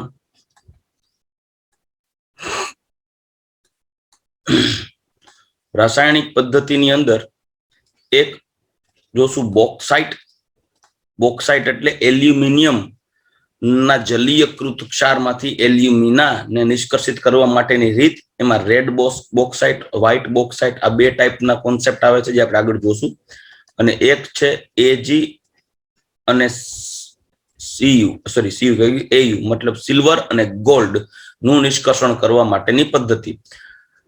આમાં જે છે કોમ્પ્લેક્સ કમ્પાઉન્ડ બનાવવાની વાત, એટલે વેટ મેટલર્જી અથવા હાઇડ્રોમેટલર્જી નો કોન્સેપ્ટ આમાં લાગુ પડે. ગોલ્ડ અને સિલ્વરમાં એલ્યુમિના જે વાત કરશું એમાં પાયરો ધાતુ કર્મ વિધિનો કોન્સેપ્ટ, એટલે તાપમાન, ઊંચા તાપમાને પ્રક્રિયા કરવામાં આવશે. રાસાયણિક પ્રક્રિયા દ્વારા ધાતુનું સંકેન્દ્રીકરણ. અને એક છે ભૌતિક પ્રક્રિયા. તો વન બાય વન જોઈએ. જલીય પ્રક્ષાલન. જલીય પ્રક્ષાલન બહુ સિમ્પલ વસ્તુ છે. જલીય પ્રક્ષાલનમાં કેવું છે કે આપણી પાસે જે કાચી ધાતુ હોય, એટલે કે ધાતુયુક્ત ખનિજ હોય, અયસ્ક, એમાં ગેંગના ઘટકણો હોય એને દૂર કરવા માટે, માનો કે ગેંગના ઘટકણો છે વજનમાં હલકા છે, એની ઘનતા ઓછી છે, પાણી કરતા ઓછી છે, તો એ પાણીમાં ઉપર તરે. જ્યારે કાચી ધાતુ છે, કાચી ધાતુ એટલે કે ધાતુયુક્ત ભાગ, બરાબર, જેને આપણે અપરિષ્કૃત ધાતુ કહીએ, ક્રૂડ કહીએ, એ વજનમાં ભારે છે, એની ઘનતા વધારે છે, તો એ તળિયે બેસી જાય હોય એવી રીતે કોન્સેપ્ટની અંદર એ કોન્સેપ્ટનો યુઝ કરવાનો. એટલે કે ઘનતાના ફેરફારને આધારે અલગીકરણ કરવાનું. એમાં બહુ સિમ્પલ પ્રોસેસ છે. માની લો કે જો અહીંયા તમે જોઈ શકો છો ડાયાગ્રામમાં કે ભાઈ આ ઢોળાવાળી સપાટી છે, ઢોળાવાળી, બરાબર, એ ઢોળાવાળી સપાટી છે, એ ઢોળાવાળી સપાટી સ્ટેબલ ન રહે, સતત આમાં હૈલા કરતી હોય, સતત એનું જેને કે મુવમેન્ટ થયા રાખશે. એટલે જેવું ઉપરથી આ જે હોપર છે, જેને હાઇડ્રોલિક ક્લાસિફાયર કહીએ, આમાં તમે નાના નાના ડ્રોપલેટ્સ જોઈ શકો છો. બારીક દળી લેવામાં આવે પેલા કાચી ધાતુને અયસ્કને બારીક દળી અને એના ઉપર આમ પસાર કરવામાં આવે. પસાર કરવામાં આવશે એટલે સતત આમાં હૈલા રાખશે એટલે ચાયણીની જેમ આ નીચેનો જે ભાગ છે હૈલા કરે, અને એ સમયે અહીંયાથી પાણીનો ફ્લો પસાર કરવામાં આવે. પાણીનો ફ્લો પસાર કરવામાં એટલે જે હેવી ઓર એટલે વજનમાં ભારે જેને કહી શકાય, જેની ડેન્સિટી હેવી હશે, એ હેવી ઓર છે ને આ બધા ભાગોમાં બેસી જાય, નીચેના ભાગોમાં તળિયાની સાઈડમાં બેસી જાય, વજનમાં ભારે હોય. જ્યારે પાણી છે ઉપરની બાજુથી ફ્લો કરતું હશે, ફ્લોટિંગ કરતું હશે, ત્યારે જે વજનમાં હલકી એટલે ઓછી ઘનતાવાળી જે અશુદ્ધિ છે, ગેંગના ઘટકણો છે, પાણી સાથે જે લખ્યું lighter water and lighter gang. Lighter એટલે ગેસનું લાઇટર નથી, લાઇટર એટલે વજનમાં હલકા જે ઘટકણો છે એ પાણી સ્વરૂપે દૂર થઈ જશે, અને તળિયે છે એ આપણે જે મૂળભૂત ધાતુ છે, કાચી ધાતુ, અપરિષ્કૃત ધાતુ તળિયે બેસી જશે. આ ઘટનાની અંદર ડેન્સિટીના તફાવતને આધારે અલગીકરણ પણ કરી શકાય. બધા માટે આ કોમન પ્રોસિજર ન હોય, કોઈ સ્પેસિફિક ઓક્સિજનેટેડ એટલે કે ઓક્સાઇડ યુક્ત ઓક્સિજન યુક્ત જે ધાતુઓ હોય એના માટે વાપરવામાં આવે છે. ચાલો, તો ગુરુત્વાકર્ષણ અલગીકરણ જેને લેવિગેશન પણ કહેવાય. અયસ્કનું સંકેન્દ્રીકરણની પદ્ધતિ એ અયસ્ક અથવા ગેંગના કણોના વિશિષ્ટ ગુરુત્વાકર્ષણમાં વિવિધતા ઉપર આધાર રાખે. મતલબ કે પ્રત્યેક ઘટકો પર લાગતા ગુરુત્વાકર્ષણ બળની અસરકારકતા ઉપર આધાર રાખે. જે વજનમાં ભારે છે, ડેન્સિટી વધારે છે, એની ઉપર ગ્રેવિટેશનલ ફોર્સ વધારે લાગે. વજનમાં હલકા છે, ઘનતા ઓછી છે, જેના ગ્રેવિટેશનલ ફોર્સ ઓછા લાગશે. પાણી જેમાંથી પસાર કરવામાં આવે તો વજનમાં હલકા છે, પાણી ઉપર તરશે અને દૂર થઈ શકે. દાખલા તરીકે આપણે ગામડેની વાત કરીએ કે ભાઈ ધૂળ અને માટી હોય, પણ એમાં થોડું ઊંધું થાય. ધૂળ અને માટી, ધૂળ અને મગફળી હોય, જ્યારે ખેતરમાંથી મગફળી કાઢે તો મગફળી ઉપર પોપટા ઉપર ધૂળ જમા થઈ ગઈ હોય. ધૂળ બહુ વધારે હોય ને તમારે ધૂળ કાઢવી હોય તો શું કરવાનું? તો કે તમારે પાણીમાં જબોડી દેવાનું. પાણીમાં જબોડી અને તમે સરખું ધોઈ નાખો એટલે શું થશે કે જે મગફળીના પોપટા હોય ને, જે આપણે માંડવી કહીએ, એ ઉપર પાણી તરે. ધૂળ છે વજનમાં ભારે હોય તે નીચે બેસી જાય. પછી પોપટાને તમે અલગ તારવીને સૂકવી નાખો એટલે પોપટા અલગ થઈ જાય, એકદમ વ્હાઈટ કલર ચોખ્ખા થઈ જાય, ધૂળ છે અલગ રહી જાય. એ જ કોન્સેપ્ટ છે કંઈક, બરાબર. પણ ફરક એટલો છે કે આમાં પોપટા અશુદ્ધિ, ઓમાં પોપટા છે એ મેઇન પ્રોડક્ટ છે, આમાં છે ઉપર તરશે એ અશુદ્ધિ છે, જે ગેંગના ઘટકનો ઝાડ પાનના કચરો કે એવા બધા જે ડસ્ટ પાવડર એ બધા. ચાલો, ગુરુત્વાકર્ષણમાં વિવિધતા ઉપર આધાર રાખે. પાવડર અયસ્ક એટલે કે સૂક્ષ્મ પાવડર સ્વરૂપમાં રૂપાંતરિત કરવાનું, જે વહેતા પાણી સાથે ડહોળવામાં આવે, કીધું ને ડોળવામાં આવે. આપણે મગફળીને મેં કીધું પાણીમાં નાખીને જબોરવાની, એટલે કે સાફ કરવાની. હળવા ગેંગના ઘટક કણો પાણી સાથે અલગ થઈ જાય, જ્યારે ભારે અયસ્ક કણો નીચે બેસી જાય. ઉદાહરણ તરીકે ઓક્સિજનેટેડ અયસ્ક એટલે ઓક્સિજન યુક્ત અયસ્ક. બહુ સિમ્પલ પ્રોસિજર થઈ, બરાબર. ગુરુત્વાકર્ષણની પ્રક્રિયા દ્વારા ઘનતાને આધારે જેને હાઇડ્રોલિક વોશિંગ એટલે જલીય પ્રક્ષાલન તરીકે પણ ઓળખી શકાય. ચલો, ક્લિયર આટલું? આમાં કોઈને કઈ પ્રશ્ન નથી ને?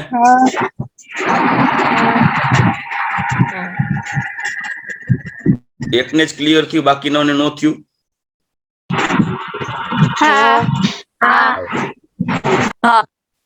ઓકે ઓકે ઓકે, હવે આગળ વધી. હવે પછીનો પોઈન્ટ આવ્યો એ છે ફ્રોથ ફ્લોટેશન. ફ્રોથ ફ્લોટેશન એટલે ફ્રોથ એટલે ફીણ અને ફ્લોટ એટલે તરવું.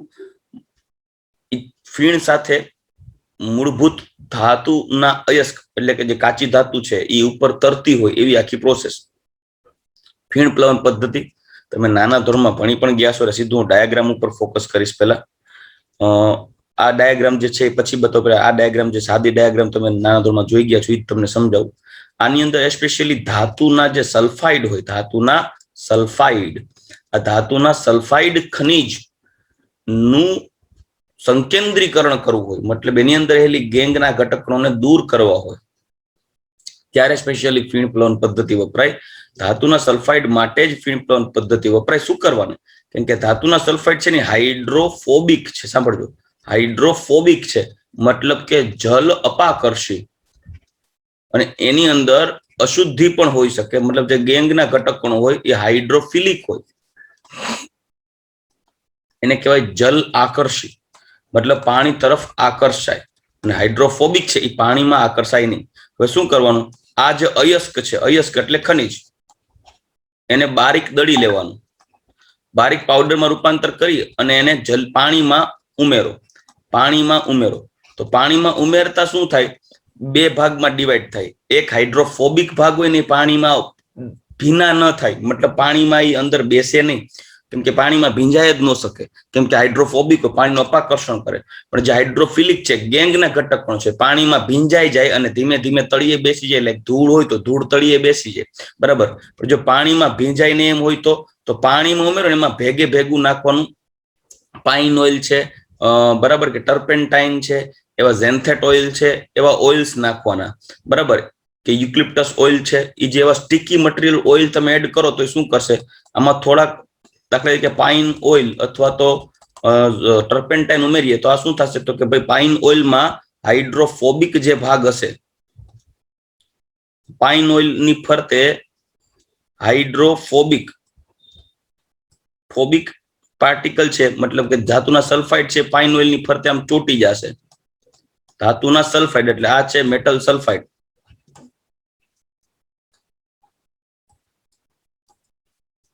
મેટલ સલ્ફાઇડ છે એ પાઇન ઓઇલ ની ફરતે ચોટી જશે. તમારે શું કરવું, ભાઈ પાત્ર છે, પાત્રમાં થોડુંક ઉપરથી પાઇન ઓઇલ કે નાખી દો અને મિશ્ર કરો. પછી ઉપરથી બારીક પાવડર નાખી દો ધાતુના ખનિજનો, એટલે કે અયસ્કનો.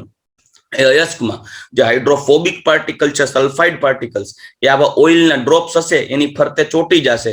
જ્યારે હાઇડ્રોફિલિક પાર્ટિકલ્સ છે, ગેંગના ઘટકોનો તળિયે બેસી જશે. હવે મતલબ તમે એમાં જોઈ શકો છો, આ જે ડ્રોપલેટ્સ છે, બબલ્સ છે, આ બબલ છે બબલ મતલબ કે જે નાના નાના ડ્રોપલેટ્સ છે, ઓઇલ ડ્રોપલેટ્સ હોય. મતલબ કે તમે પાઇન ઓઇલ કે ઝેન્થેટ ઓઇલ કે ટૂંકમાં ટર્પેન્ટાઇન નાખ્યું હોય, એ બબલ્સ એના ઓઇલના ડ્રોપલેટ્સ છે, બરાબર. પછી શું કરવાનું, ઉપર તમારે પસાર કરવાનું છે એક ટ્યુબ, અને જેને તમે વલોવો, મતલબ આપણે વલોણું કહીએ, વલોવી નાખશો એટલે, અથવા તમારે વલોવવું ન હોય તો ઉપરથી હવા પસાર કરો, એર બ્લોઈંગ જેને કહેવાય. હવા પસાર કરશો એટલે પાણીમાં શું થશે, બુડબુડિયા બોલશે. પાણી જેને કહેવાય ને વલોવાય, અથવા તમે આમ વલોવો, ગોળ ગોળ ફેરવો એટલે પાણી છે ઘુમેરવાને કારણે, વલોવાને કારણે એમાંથી ફીણ ઉત્પન્ન થશે. કેમ કે ફોર્મ જનરેટ કરવા માટેના પણ સબસ્ટન્સ આપણે એની અંદર ઉમેરવું પડશે. એસ્પેશિયલી ઝેન્થેટ સંયોજનો છે, ફોર્મ પણ ડેવલપ કરશે, ફીણ ઉત્પન્ન કરશે, એમાં ફીણ ઉત્પન્ન થશે. ફીણની સાથે ઉપરની તરફ ધાતુના સલ્ફાઇડ અને ઓઇલ ડ્રોપ્સ ફીણની સાથે ઉપરની તરફ આવશે. એટલે આ જે છે ને ફ્રોથ એટલે ફીણ, આ બધા જે ડ્રોપલેટ્સ છે, એ ડ્રોપલેટ્સ છે એ ફીણ સાથે બહાર આવશે ટૂંકમાં. અને આ જે ડ્રોપલેટ્સ છે ને, પ્રત્યેક ઈ ઓઇલ ડ્રોપ્સ હોય એની ફરતે ધાતુના સલ્ફાઇડ ઘટકોનો છે ને એની ફરતે ચોટેલા હોય. એટલે હું એમ કહું, આ સલ્ફાઇડ ઘટકોનો આના ઉપર ફીણ ઉપર આવી જશે. સમજે છે ને શું કહું છું?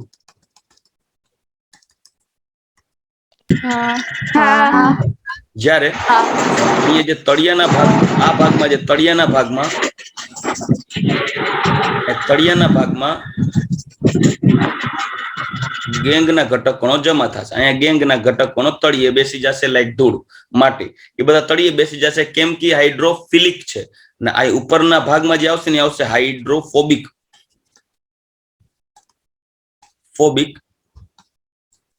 Metal sulphide. જ્યારે અહીંયા આવશે ગેંગ હોય એવો હાઇડ્રોફિલિક, મતલબ કે ગેંગ કે ધૂળ કેવું, જે તળિયે બેસી જશે. હવે અહીંયા જો લખ્યું છે એજિટેટર એટલે એને ગોળ ગોળ ફેરવવું, એજિટેટ કરે, બરાબર. એટલે એમાં શું થશે, ધીમે ધીમે ફ્યુન ઉત્પન્ન થશે. અને ઓઇલ ડ્રોપ્સ છે એની ફરતે પાઇન ઓઇલના ઓઇલ ડ્રોપ્સ છે, અથવા ઓઇલ ડ્રોપ્સ ની ફરતે શું થશે, તો ધાતુના સલ્ફાઇડ ચોટી જશે અને ઉપરની તરફ આવશે. પછી જેવો ફીણ હોય ને, ફીણને તમે અલગ કોન્સન્ટ્રેટ લેન્ડરની અંદર તમે અહીંયા ફીણને જમા કરો. આ ફીણને જમા કરશો એટલે ઓલમોસ્ટ જે ધાતુના સલ્ફાઇડ હોય એની અંદર આવી ગયા હશે. હવે તમે અતિશય ગરમ કરો ઊંચા તાપમાને, એટલે જે વોટર મોઇસ્ચર કન્ટેન્ટ છે, ફીણ છે, એ ઉડી જશે અને તમારી પાસે કોન્સન્ટ્રેટેડ ધાતુના સલ્ફાઇડ બચશે. જ્યારે ગેંગના ઘટકોનો છે તળિયે બેસી જશે. આ થઈ ગઈ ફીણ પ્લવન પદ્ધતિ.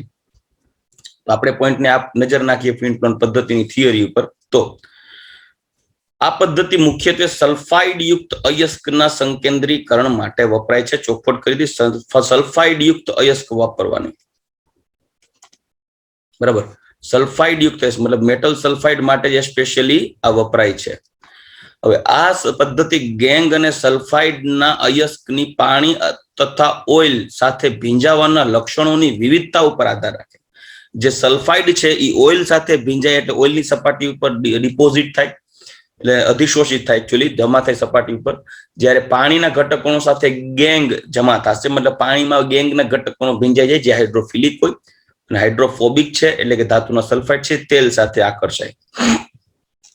દળેલા અયસ્કને પાણી સાથે ફ્લોટેશન સેલમાં લેવામાં આવે, મતલબ પાત્રમાં લેવામાં આવે. જો અયસ્કની પ્રકૃતિ અને હવાનું અંદર ફેંકાવાની વિવિધતાના આધારે અલગ અલગ પદાર્થો ઉમેરવામાં આવે છે. પદાર્થો કે જે ઉમેરવામાં આવે છે તે સામાન્ય રીતે 3 પ્રકારના હોય છે. એક, ફીણ ઉત્પ્લવન, મતલબ ફીણ ઉત્પન્ન કરનાર પદાર્થો. પછી સંગ્રાહક અથવા તરતાકારક, મતલબ કે જે ધાતુના સલ્ફાઇડ છે, ધાતુના સલ્ફાઇડને પકડી રાખે, તેના ઉપર સપાટી ઉપર જમા કરી અને ફીણ સાથે બહાર આવી શકે. અને પછી નેક્સ્ટ છે ફીણ સ્ટેબિલાઇઝર. એસ્પેશિયલી ક્રેસોલ ને એનિસોલ વાપરવામાં આવે છે. ક્રેસોલ અને એનિલિન, સોરી,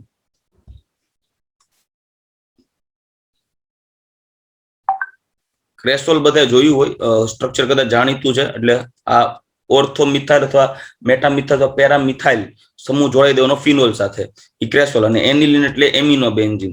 આ જે છે એ ફોર્મ સ્ટેબિલાઇઝર હોય. ફોર્મ સ્ટેબિલાઇઝર એટલે ફીણ સ્થાયીકારક. કેમ તો કે માનો કે ફીણ ઉત્પન્ન થયા હોય ને, ફીણ ઉત્પન્ન થયા હોય, બરાબર, તો ફીણ ઉત્પન્ન થાય ને પછી કદાચ માનો કે હવા લાગે અથવા તો વધારે ફીણનો કન્ટેન્ટ આમ જમા થાય ને, ફીણ છે ઉડીને નીચે પડી જાય એવું થઈ શકે. એટલે ફીણ છે એ એકત્રિત થયેલા રહે, ડેન્સિટી એની વધારે, એકદમ જમા થયેલા રહે, એના માટે એનિલિન નાખવામાં આવે અથવા ક્રેસોલ નાખો તો એના જે સ્ટિકીનેસ ને કારણે જે ફીણ છે, ફીણના ઘટકો એકી સાથે એમ પકડાયેલા રહે, એટલે ફીણનો એક આખો ગઠોડો થઈ જાય. એટલે ફીણ છે આખું જમા રહે મોટા ભાગમાં, જે આજુબાજુમાં પડી ન જાય કે સેજ હવા આવે તો ઉડીને અડધા આપણે જો સાબુના ફીણ ડોલમાં જમા થાય, તમે જોજો શેમ્પુ અથવા તો સાબુ છે એનું કન્ટેન્ટ ડોલમાં નાખીને પાણીને ફૂલ સ્ટરિંગ કરાવજો, ફૂલ હલાવજો, એટલે એમાં ફીણ ફીણ ફીણ ઉત્પન્ન થશે. પછી ફીણ છે ને આમ સરફેસની, ડોલની સરફેસની બહાર આવે ને ઓટોમેટિકલી સેજી આમ હાથ હલે કે સેજી વધારે વલોવાઈ જાય ને તો ફીણ ઉડીને બહાર પડી જાય. એ ફીણ ઉડીને બહાર ન પડે અને એ સંકેન્દ્રિત થયેલું ભેગું રહે ને, એના માટે ફોર્મ સ્ટેબિલાઇઝર નાખવું પડે. કેમ કે બહાર પડે તો ઘણો ખરો ખનિજ તો નીચે વયો જશે. હાલો, સમજાઈ ગયું? એટલે મેઇનલી 3 પાર્ટમાં તમે એને ડિવાઈડ કરી શકો. તેઓ સ્થાયી ફીણ ઉત્પાદક છે, મતલબ ફીણ ઉત્પ્લવન કરનાર પદાર્થો ફીણ ઉત્પન્ન કરે. પાઇન ઓઇલ છે, યુક્લિપ્ટસ ઓઇલ છે વગેરે ફીણ ઉત્પન્ન કરે. યુક્લિપ્ટસ ઓઇલ અથવા પણ આપણે યુક્લિપ્ટસ ઓઇલ જે છે એનો પાઇન ઓઇલ છે ફીણ ઉત્પન્ન કરશે. જ્યારે સંગ્રાહક અથવા તરતાકારકની વાત કરીએ તો તે પોતાની રીતે દ્રાવિત સમૂહ દ્વારા અયસ્કના કણો સાથે જોડાય. મતલબ કે આ રીતે અયસ્કના ઘટકનો, આ ઝિંક સલ્ફાઇડ હોય, તમે આ ડાયાગ્રામમાં જોઈ શકો છો સાઈડમાં, ઝિંક સલ્ફાઇડના ઘટકણો છે આની સરફેસ ઉપર જમા થાય, ડિપોઝિટ થાય. તે પછીથી પાણીને અપાકર્ષી બને અને ફીણમાંથી પસાર થાય, મતલબ ફીણ માટે બહાર નીકળી જાય. સોડિયમ ઇથાઇલ ઝેન્થેટ કમ્પાઉન્ડ અને ઇવન ટર્પેન્ટાઇન પણ. ટર્પેન્ટાઇન એવું લિક્વિડ છે, કેરોસીન જેવું જ આવે, જે આપણે ઘરે કલર કરીએ, રંગ કરીએ ટૂંકમાં દિવાલને ધોળવા માટે. એ જે રંગ હોય, રંગનું કોન્સન્ટ્રેશન ઘટાડવા માટે ને થોડુંક ડાયલ્યુટ કરવા માટે એની અંદર ટર્પેન્ટાઇન મિક્સ કરવામાં આવે. ફીણ સ્ટેબિલાઇઝર, ફીણને સ્થાયી કરવા માટે ક્રેસોલ અને એનિલિન વપરાય. હવે તમે જોઈ શકો છો કે ભાઈ અહીંયા તમે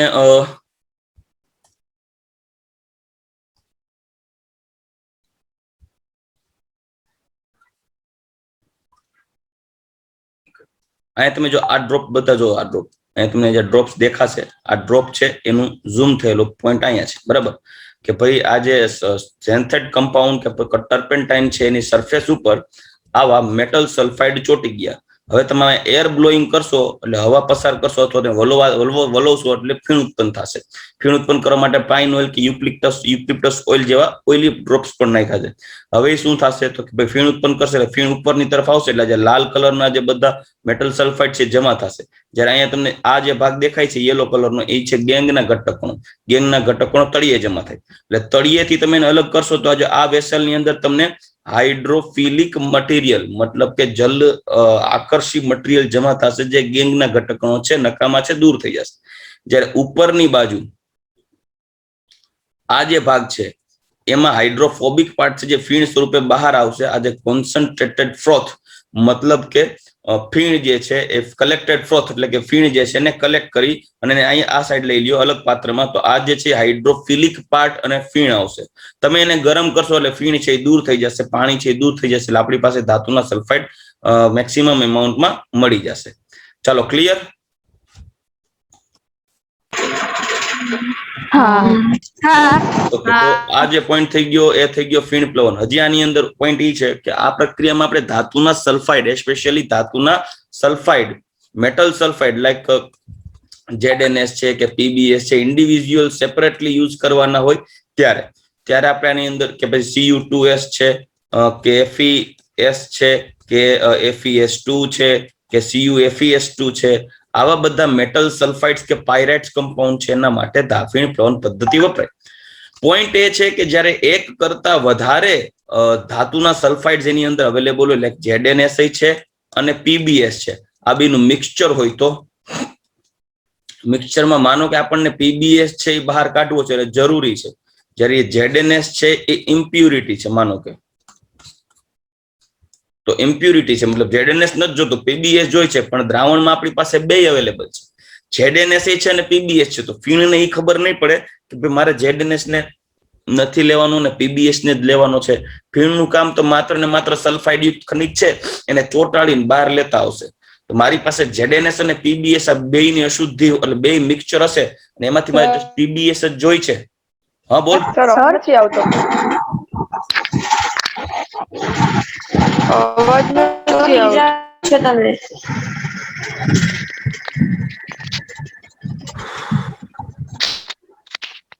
ચાલો આવ્યો અવાજ? નેટવર્ક ઇશ્યુ લાગે. આવ્યો અવાજ?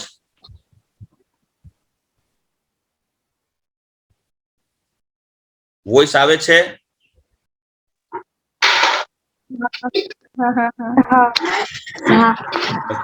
હવે આવ્યો. ઓકે, તો માનો કે આપણી પાસે ZnS અને PbS નું મિક્સચર છે જેમાં ZnS ઇમ્પ્યુરિટી છે અને PbS છે એ આપણી મેઇન પ્રોડક્ટ છે, મતલબ આપણે એ જોઈએ છે. પણ ફીણ પ્લવન પદ્ધતિમાં તો બે બહાર આવશે ભેગા, તો બે બહાર આવશે તો આપણે ZnS તો જોતો નથી, તો ઇમ્પ્યુરિટી સ્વરૂપે ભેગો પડી જશે. તો આપણે ત્યારે શું કરવું, કંઈક આવી એવી પ્રોસેસ કરવી પડે કે ZnS છે પાણીમાં ને પાણીમાં રહે. પણ હકીકત એવી છે ZnS પણ સલ્ફાઇડ છે જે હાઇડ્રોફોબિક છે, મતલબ એ પણ પાણીમાં ભીંજાતો નથી. તો આપણે ZnS ના કેમિકલી કોઈ એવા સ્વરૂપમાં રૂપાંતરિત કરીએ કે ZnS નું કોઈ એવું સ્વરૂપ બનાવીએ કે જે પાણીમાં ડૂબેલો રહે, બહાર ફીણ સાથે જમા ન થાય, ફીણ ઉપર ચોંટે નહીં. મતલબ ZnS જે હાઇડ્રોફિલિક છે, હાઇડ્રોફોબિક છે, જેને હાઇડ્રોફિલિક પાર્ટમાં કન્વર્ટ કરવો પડે. એના માટે એની અંદર ઉમેરવામાં આવે છે અવસાદક NaCN, સોડિયમ સાયનાઇડ, જે શું કરશે, આ ZnS સાથે પ્રક્રિયા કરશે અને એને કન્વર્ટ કરશે Na2ZnCN4, Na2ZnCN4. મતલબ કે ZnS ને કોમ્પ્લેક્સ કમ્પાઉન્ડમાં કન્વર્ટ કરી નાખે, જે જલ દ્રાવ્ય રહે એટલે કે હાઇડ્રોફિલિક રહે અને એ દ્રાવણમાં ડૂબેલો રહે. રેડી? એનો મતલબ એમ કે PbS અને ZnS નું મિક્સચર હોય અને PbS બહાર કાઢવું હોય ને ZnS બહાર ન કાઢવું હોય તો ઝિંક છે સોડિયમ સાયનાઇડ સાથે ઇઝીલી રિએક્ટ કરી અને સોડિયમ ટેટ્રાસાયનોઝિંકેટ 2 માં કન્વર્ટ થઈ જશે, જે ઇઝીલી હાઇડ્રોફિલિક બની જશે, એટલે પાણીમાં ને પાણીમાં બેઠેલો રહેશે. એટલે ઓટોમેટિકલી પછી ફ્લોટેશન ચાલુ કરશો તો PbS જ બહાર આવશે, ZnS અંદર રહેશે. પણ જો ZnS અને PbS નું મિક્સચર હોય તો પહેલાથી સોડિયમ સાયનાઇડ એની અંદર ઉમેરી દેવામાં આવે છે. બે પોઈન્ટ છે જેને કહેવાય સક્રિયકો અથવા તો અવસાદકો. આ પ્રક્રિયકો પ્લવનને યોગ્ય રીતે સક્રિય કરે અથવા દબાવે એટલે અમુકનું ફીણ પ્લવન ન થવા દે, લાઈક ZnS નું નહીં થવા દે, PbS નું થવા દેશે. અને મિશ્રણમાં રહેલા વિવિધ સલ્ફાઇડ અયસ્કના અલગીકરણમાં મદદ કરે છે. લાઈક PbS ના અયસ્કમાં ZnS ની અશુદ્ધિ દૂર કરવા NaCN નો અવસાદક અથવા તો એને ડિપ્રેસન્ટ તરીકે યુઝ કરવાનું. ડિપ્રેસ કરી નાખીએ મતલબ કે ZnS ને ડિપ્રેસ કરીને પકડીને બહાર દે, બેઠી ન રહે, જવું જાતો ની બહાર PbS ને એકલાને જવાનું છે તો જાણવું ને ભાઈ, તો ZnS કે પણ હું સલ્ફાઇડ છું, હું બહાર નીકળીશ તો એને NaCN છે સાયનાઇડ કોમ્પ્લેક્સમાં કન્વર્ટ કરી નાખશે. રેડી? તો PbS ના અયસ્કમાં ZnS ની અશુદ્ધિને દૂર કરવા માટે NaCN નો યુઝ થાય, જેમાં NaCN PbS અને ZnS વચ્ચે પ્રક્રિયા થાય, Na2ZnCl4 માં કન્વર્ટ થશે, જે વોટર સોલ્યુબલ કોમ્પ્લેક્સ કમ્પાઉન્ડમાં રૂપાંતર થશે, જ્યારે પીબીએસ છે ફીણ સાથે બહાર આવશે. તો જો છે ક્યારેક બે સલ્ફાઇડ યુક્ત અયસ્ક ને પાણી અને તેલના યોગ્ય પ્રમાણને અવસાધક તરીકે ઉપયોગમાં લેવામાં આવે છે. ઉદાહરણ તરીકે ZNS અને પીબીએસ ધરાવતી અયસ્ક હોય ત્યારે અવસાધક તરીકે NaCN નો ઉપયોગ કરવામાં આવે તો ZNS ને ફીણ સાથે જતા અટકાવે છે અને પીબીએસ ફીણ સાથે જાય છે. તો આ જે ZNS છે એ Na2ZnCN4 નામના કોમ્પ્લેક્સમાં કન્વર્ટ થઈ જાય, જે દ્રાવણમાં તળિયે બેઠું રહેશે, એટલે કે ઓગળેલું રહેશે. ચાલો, ક્લિયર આટલી વસ્તુ?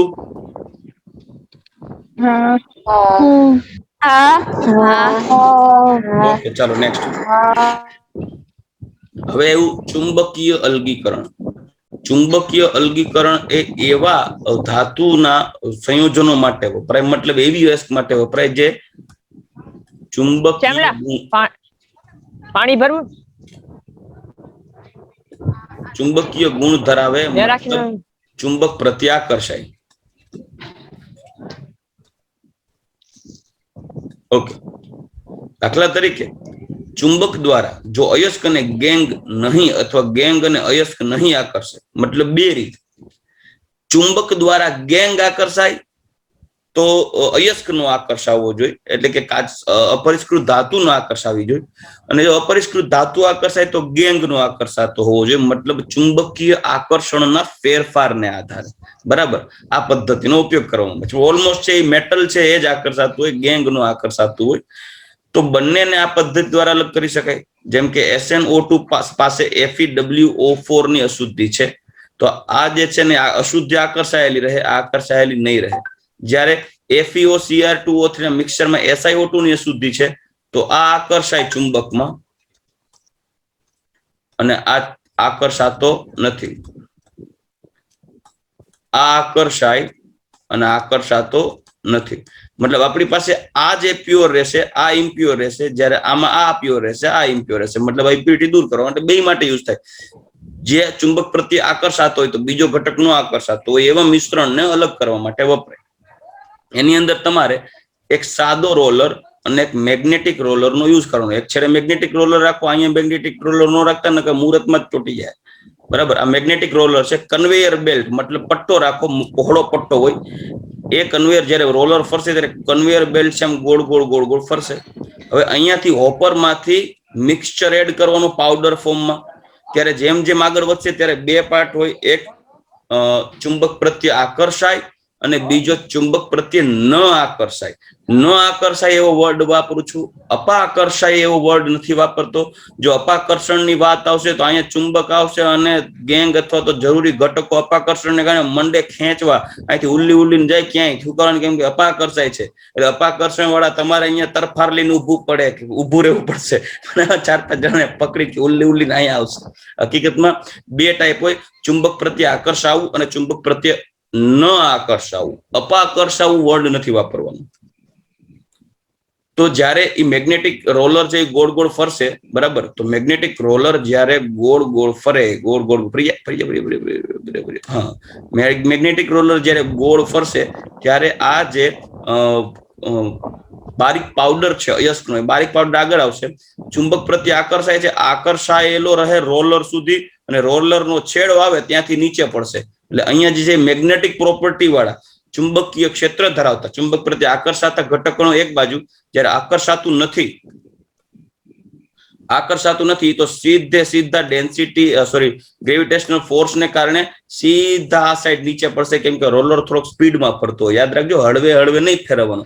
રોલર સ્પીડમાં ફરતો, એકદમ સ્પીડમાં. પટ્ટો એકદમ સ્પીડમાં જતો, એટલે આ સ્પીડમાં ફરતો હોય ત્યારે સીધા આ ઘટકો અહીંયા આવી જશે. આ છે નોન મેગ્નેટિક પ્રોપર્ટી. તો આ થઈ ગયું ચુંબકીય અલગીકરણ.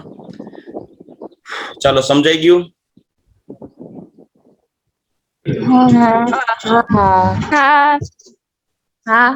આ ત્રણ આપણે પ્રોસેસ જોઈ ગયા ભૌતિક પ્રક્રિયા દ્વારા.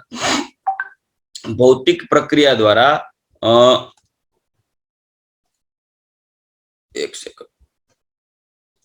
ભૌતિક પ્રક્રિયા દ્વારા કોઈ પણ અયસ્કમાંથી ગેંગના ઘટકોને દૂર કરવાની રીત, જે મુખ્યત્વે 3 સિદ્ધાંતો વાળા છે. એક, ગુરુત્વાકર્ષણ બળને આધારે, ઘનતાના તફાવતને આધારે. બીજું, હાઇડ્રોફિલિસિટી અને હાઇડ્રોફોબિસિટીને આધારે, જે સ્પેશિયલી ધાતુના સલ્ફાઇડ માટે વપરાય. અને ત્રીજું ચુંબકીય ગુણધર્મને આધારે. હવે આપણે રાસાયણિક રીતે અલગીકરણ જોવાનું છે. તો રાસાયણિક રીતે અલગીકરણ જોઈએ તો રાસાયણિક રીતે અલગીકરણમાં એવા સ્પેશિયલી એવા યોગ્ય કારકો વાપરીએ છીએ કે જે અયસ્ક સાથે પ્રક્રિયા કરી પાણીમાં દ્રાવ્ય સંકીર્ણ બનાવે. એસ્પેશિયલી એલ્યુમિના છે હાઇડ્રેટેડ સોલ્ટ બનાવે, જેમાંથી ગરમ કરી એને હાઇડ્રેટેડ ફોર્મમાં રહેલા H2O મોલેક્યુલ્સને પણ દૂર કરવામાં આવે. ચાલો, તો એમાં અશુદ્ધિઓ પણ અદ્રાવ્ય સ્વરૂપે રહે અને દ્રાવ્ય સ્વરૂપે જે છે પાણીમાં તમે ખનિજને નાખો એટલે પાણી સાથે જલીય ક્ષાર બનાવી પાણીમાં છે એ દ્રાવ્ય રહે, અશુદ્ધિ છે એ દૂર થઈ જાય. પછી દ્રાવ્ય રહેલો જે ભાગ છે એને પાછો ગરમ કરી અને હાઇડ્રેટેડ સોલ્ટને દૂર કરવામાં આવે. બરાબર. તો એલ્યુમિનિયમની વાત કરીએ તો એલ્યુમિનિયમ બે ટાઈપના છે, એક રેડ બોક્સાઇટ અને એક વ્હાઇટ બોક્સાઇટ. રેડ બોક્સાઇટ છે રેડ બોક્સાઇડ Al2O3 2H2O અને Fe2O3 એમાં મેજર ઇમ્પ્યુરિટી છે, આ અશુદ્ધિ. જ્યારે Al2O3 2H2O વ્હાઇટ બોક્સાઇડ એમાં SiO2 છે મેજર ઇમ્પ્યુરિટી છે, આ રેડ બોક્સાઇડ છે. હવે આવા પથ્થર એસ્પેશિયલી જામ ખંભાળિયામાં મળે, બોક્સાઇટ ને વધારે પ્રમાણમાં ઉત્પન્ન થાય છે, જોવા મળે. ટૂંકમાં જમીનમાં તમે ગોઠણમાં ખાડો કરો ને કાઢો ને તોય તમને આવી લાલ માટી જોવા મળશે. બરાબર. હવે એમાં બેયર પ્રક્રિયા યુઝ કરવામાં આવે, NaOH સાથે પ્રક્રિયા કરવાની. મતલબ કે Al2O થી એલ્યુમિનાની NaOH સાથે પ્રક્રિયા કરવામાં આવે એટલે સોડિયમ એલ્યુમિનેટ મળે. સોડિયમ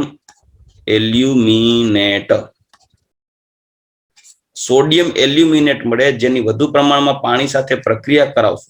વધુ પ્રમાણમાં પાણી સાથે પ્રક્રિયા કરાવો ત્યારે એલ્યુમિનિયમ હાઇડ્રોક્સાઇડ બને અને NaOH મળે. આ પ્રક્રિયામાં જે આયર્નની અશુદ્ધિ છે NaOH સાથે પ્રક્રિયા કરશે તો આયર્નની અશુદ્ધિ પોતે એક બેઝ છે. બરાબર. આ છે ઉભયગુણી છે. ઉભયગુણીઓ એસિડ સાથે પણ પ્રક્રિયા કરે, બેઝ સાથે પણ પ્રક્રિયા કરે. અને આ જે છે એ પણ બેઝ છે. હવે કોઈ પણ બેઝ હોય ને એ બેઝ સાથે પ્રક્રિયા ના કરે એટલે આ જે આયર્નની અશુદ્ધિઓ છે લાઈક FeO હોય કે Fe2O3 હોય, બંને NaOH માં દ્રાવ્ય થશે નહીં.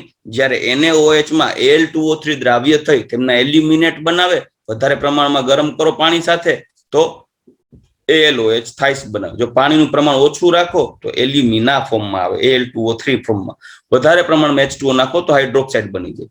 ટૂંકમાં આ રીતે આ જે છે ને બેઝિક ઇમ્પ્યુરિટી કહેવાય અને SiO2 છે ને એ એસિડિક ઇમ્પ્યુરિટી કહેવાય. બરાબર. ચાલો હવે આગળ વધીએ. બીજી પ્રક્રિયા છે હોલ્સ રિએક્શન, જે સોડિયમ કાર્બોનેટ એકચ્યુઅલી બેઝ જ બદલાયો છે. NaOH ને બદલે Na2CO3 વાપરો, એ પણ બેઝ છે જે એને કન્વર્ટ કરશે NaAlO2, મતલબ કે સોડિયમ એલ્યુમિનેટ. સેમ જેમ ઉપરની જેમ જ એમાં તમે પાણી પસાર કરશો તો ALOH થાઇસ બનશે, મતલબ એલ્યુમિનિયમ હાઇડ્રોક્સાઇડ બનશે. અને અહીંયા જેમ NaOH પાછું આવતું તેમાં સેમ Na2CO3 પાછું આવશે. ફરક કેટલું કે આમાં CO2 પણ પસાર કરવાનું. એટલે જસ્ટ આપણે બેઝ બદલેલો છે. NaOH વાપરો તો પાછો NaOH આવે, સોડિયમ કાર્બોનેટ વાપરશો તો પાછો સોડિયમ કાર્બોનેટ આવશે. તો જો એલ્યુમિનાની સોડિયમ કાર્બોનેટ સાથે પ્રક્રિયા કરશો ત્યારે Na2AlO2, મતલબ કે જો એમાં એલ્યુમિનિયમનો ઓક્સિડેશન નંબર હોય +3, ઓક્સિજનનો હોય -2, તો AlO2 હોય માઇનસ, એની અંદર સાથે જોડાય એને પ્લસ. આ થઈ ગયો સોડિયમ એલ્યુમિનેટ. બરાબર. ચલો આટલી વસ્તુ ક્લિયર થઈ. Bear process, hall process. આ લાલ બોક્સાઇટ નું આને આપણે નિક્ષાલન પણ કહીએ છીએ, નિક્ષાલન અથવા લીચિંગ. હા. ઓકે. નેક્સ્ટ પોઈન્ટ આવે વ્હાઇટ ફોસ્ફરસ, એટલે કે સફેદ ફોસ્ફરસ. ફોસ્ફરસ કહી ગયો, વ્હાઇટ બોક્સાઇટ. વ્હાઇટ બોક્સાઇટ ની સેરપેક્સ રિએક્શન કરવાની, આમાં કાર્બન અને નાઇટ્રોજન સાથે પ્રક્રિયા કરવાની. નાઇટ્રોજન સાથે પ્રક્રિયા કરાવશો એટલે એલ્યુમિનિયમ નાઇટ્રાઇડ બનશે. પછી આવશે H2O જળ વિભાજન, સેમ તો ALOH થાઇસ બનશે. એમોનિયા વાયુ દૂર થઈ જશે. નોટ ઇન NCERT નો ટોપિક નથી આપ્યો.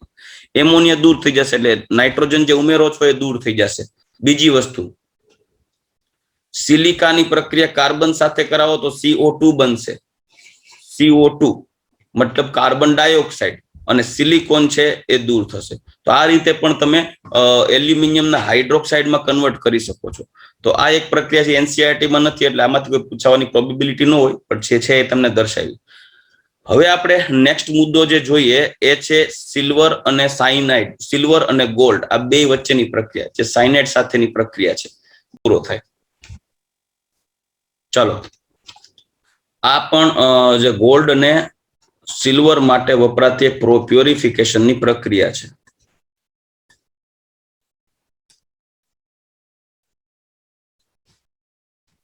AU અને AG ની પ્યોરિફિકેશન શુદ્ધિકરણ માટે પણ વપરાય પ્રક્રિયા, જેની અંદર આપણે ધાતુના માની લો કે સલ્ફાઇડ હોય, ધાતુના સલ્ફાઇડ હોય લાઈક ગોલ્ડના સલ્ફાઇડ અને સિલ્વરના સલ્ફાઇડ. તો ચોખવટ કરું છું, યાદ રાખજો. AU ના પ્યોરિફિકેશન માટે KCN વાપરવું પડે અને સિલ્વરના પ્યોરિફિકેશન માટે AgCN વાપરવું પડે. જેની અંદર માની લો કે આપણી પાસે Ag2S, મતલબ આની અંદર જે સિલ્વર હોય એ ઇમ્પ્યોર હોય. આ ઇમ્પ્યોર ધાતુના સલ્ફાઇડ ની સોડિયમ સાયનાઇડ સાથે પ્રક્રિયા કરવામાં આવે તો પ્રક્રિયા દ્વારા એક કોમ્પ્લેક્સ સોલ્ટ બને AgCN ટ્વાઇસ. એના ઉપર માઇનસ એટલે અહીંયા સોડિયમ હોય, પ્લસ આ +1 ઓક્સિડેશન નંબર હોય, 2 સિલ્વર છે, 2 સિલ્વર યુઝ થશે.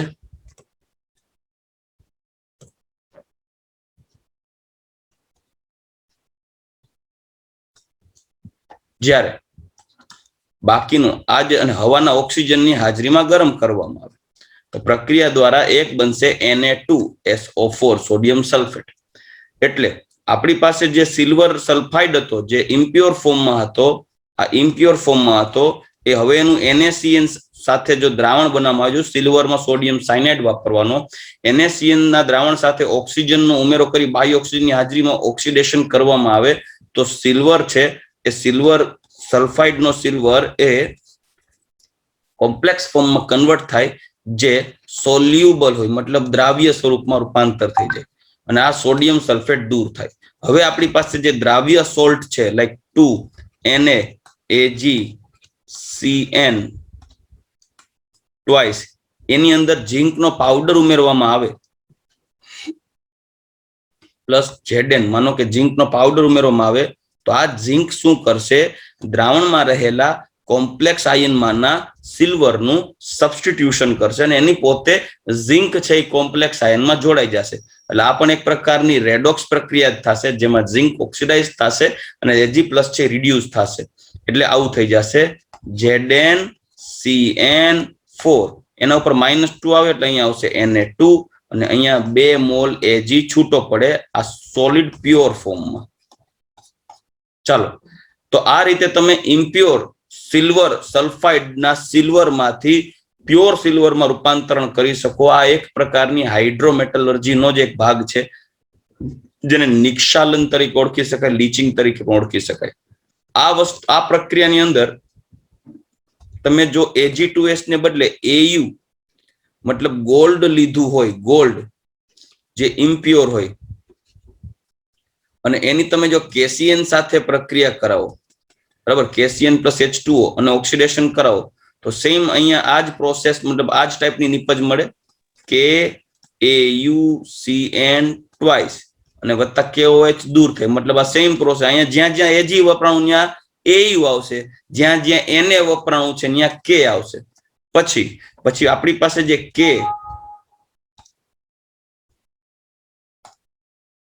જે બચ્યું છે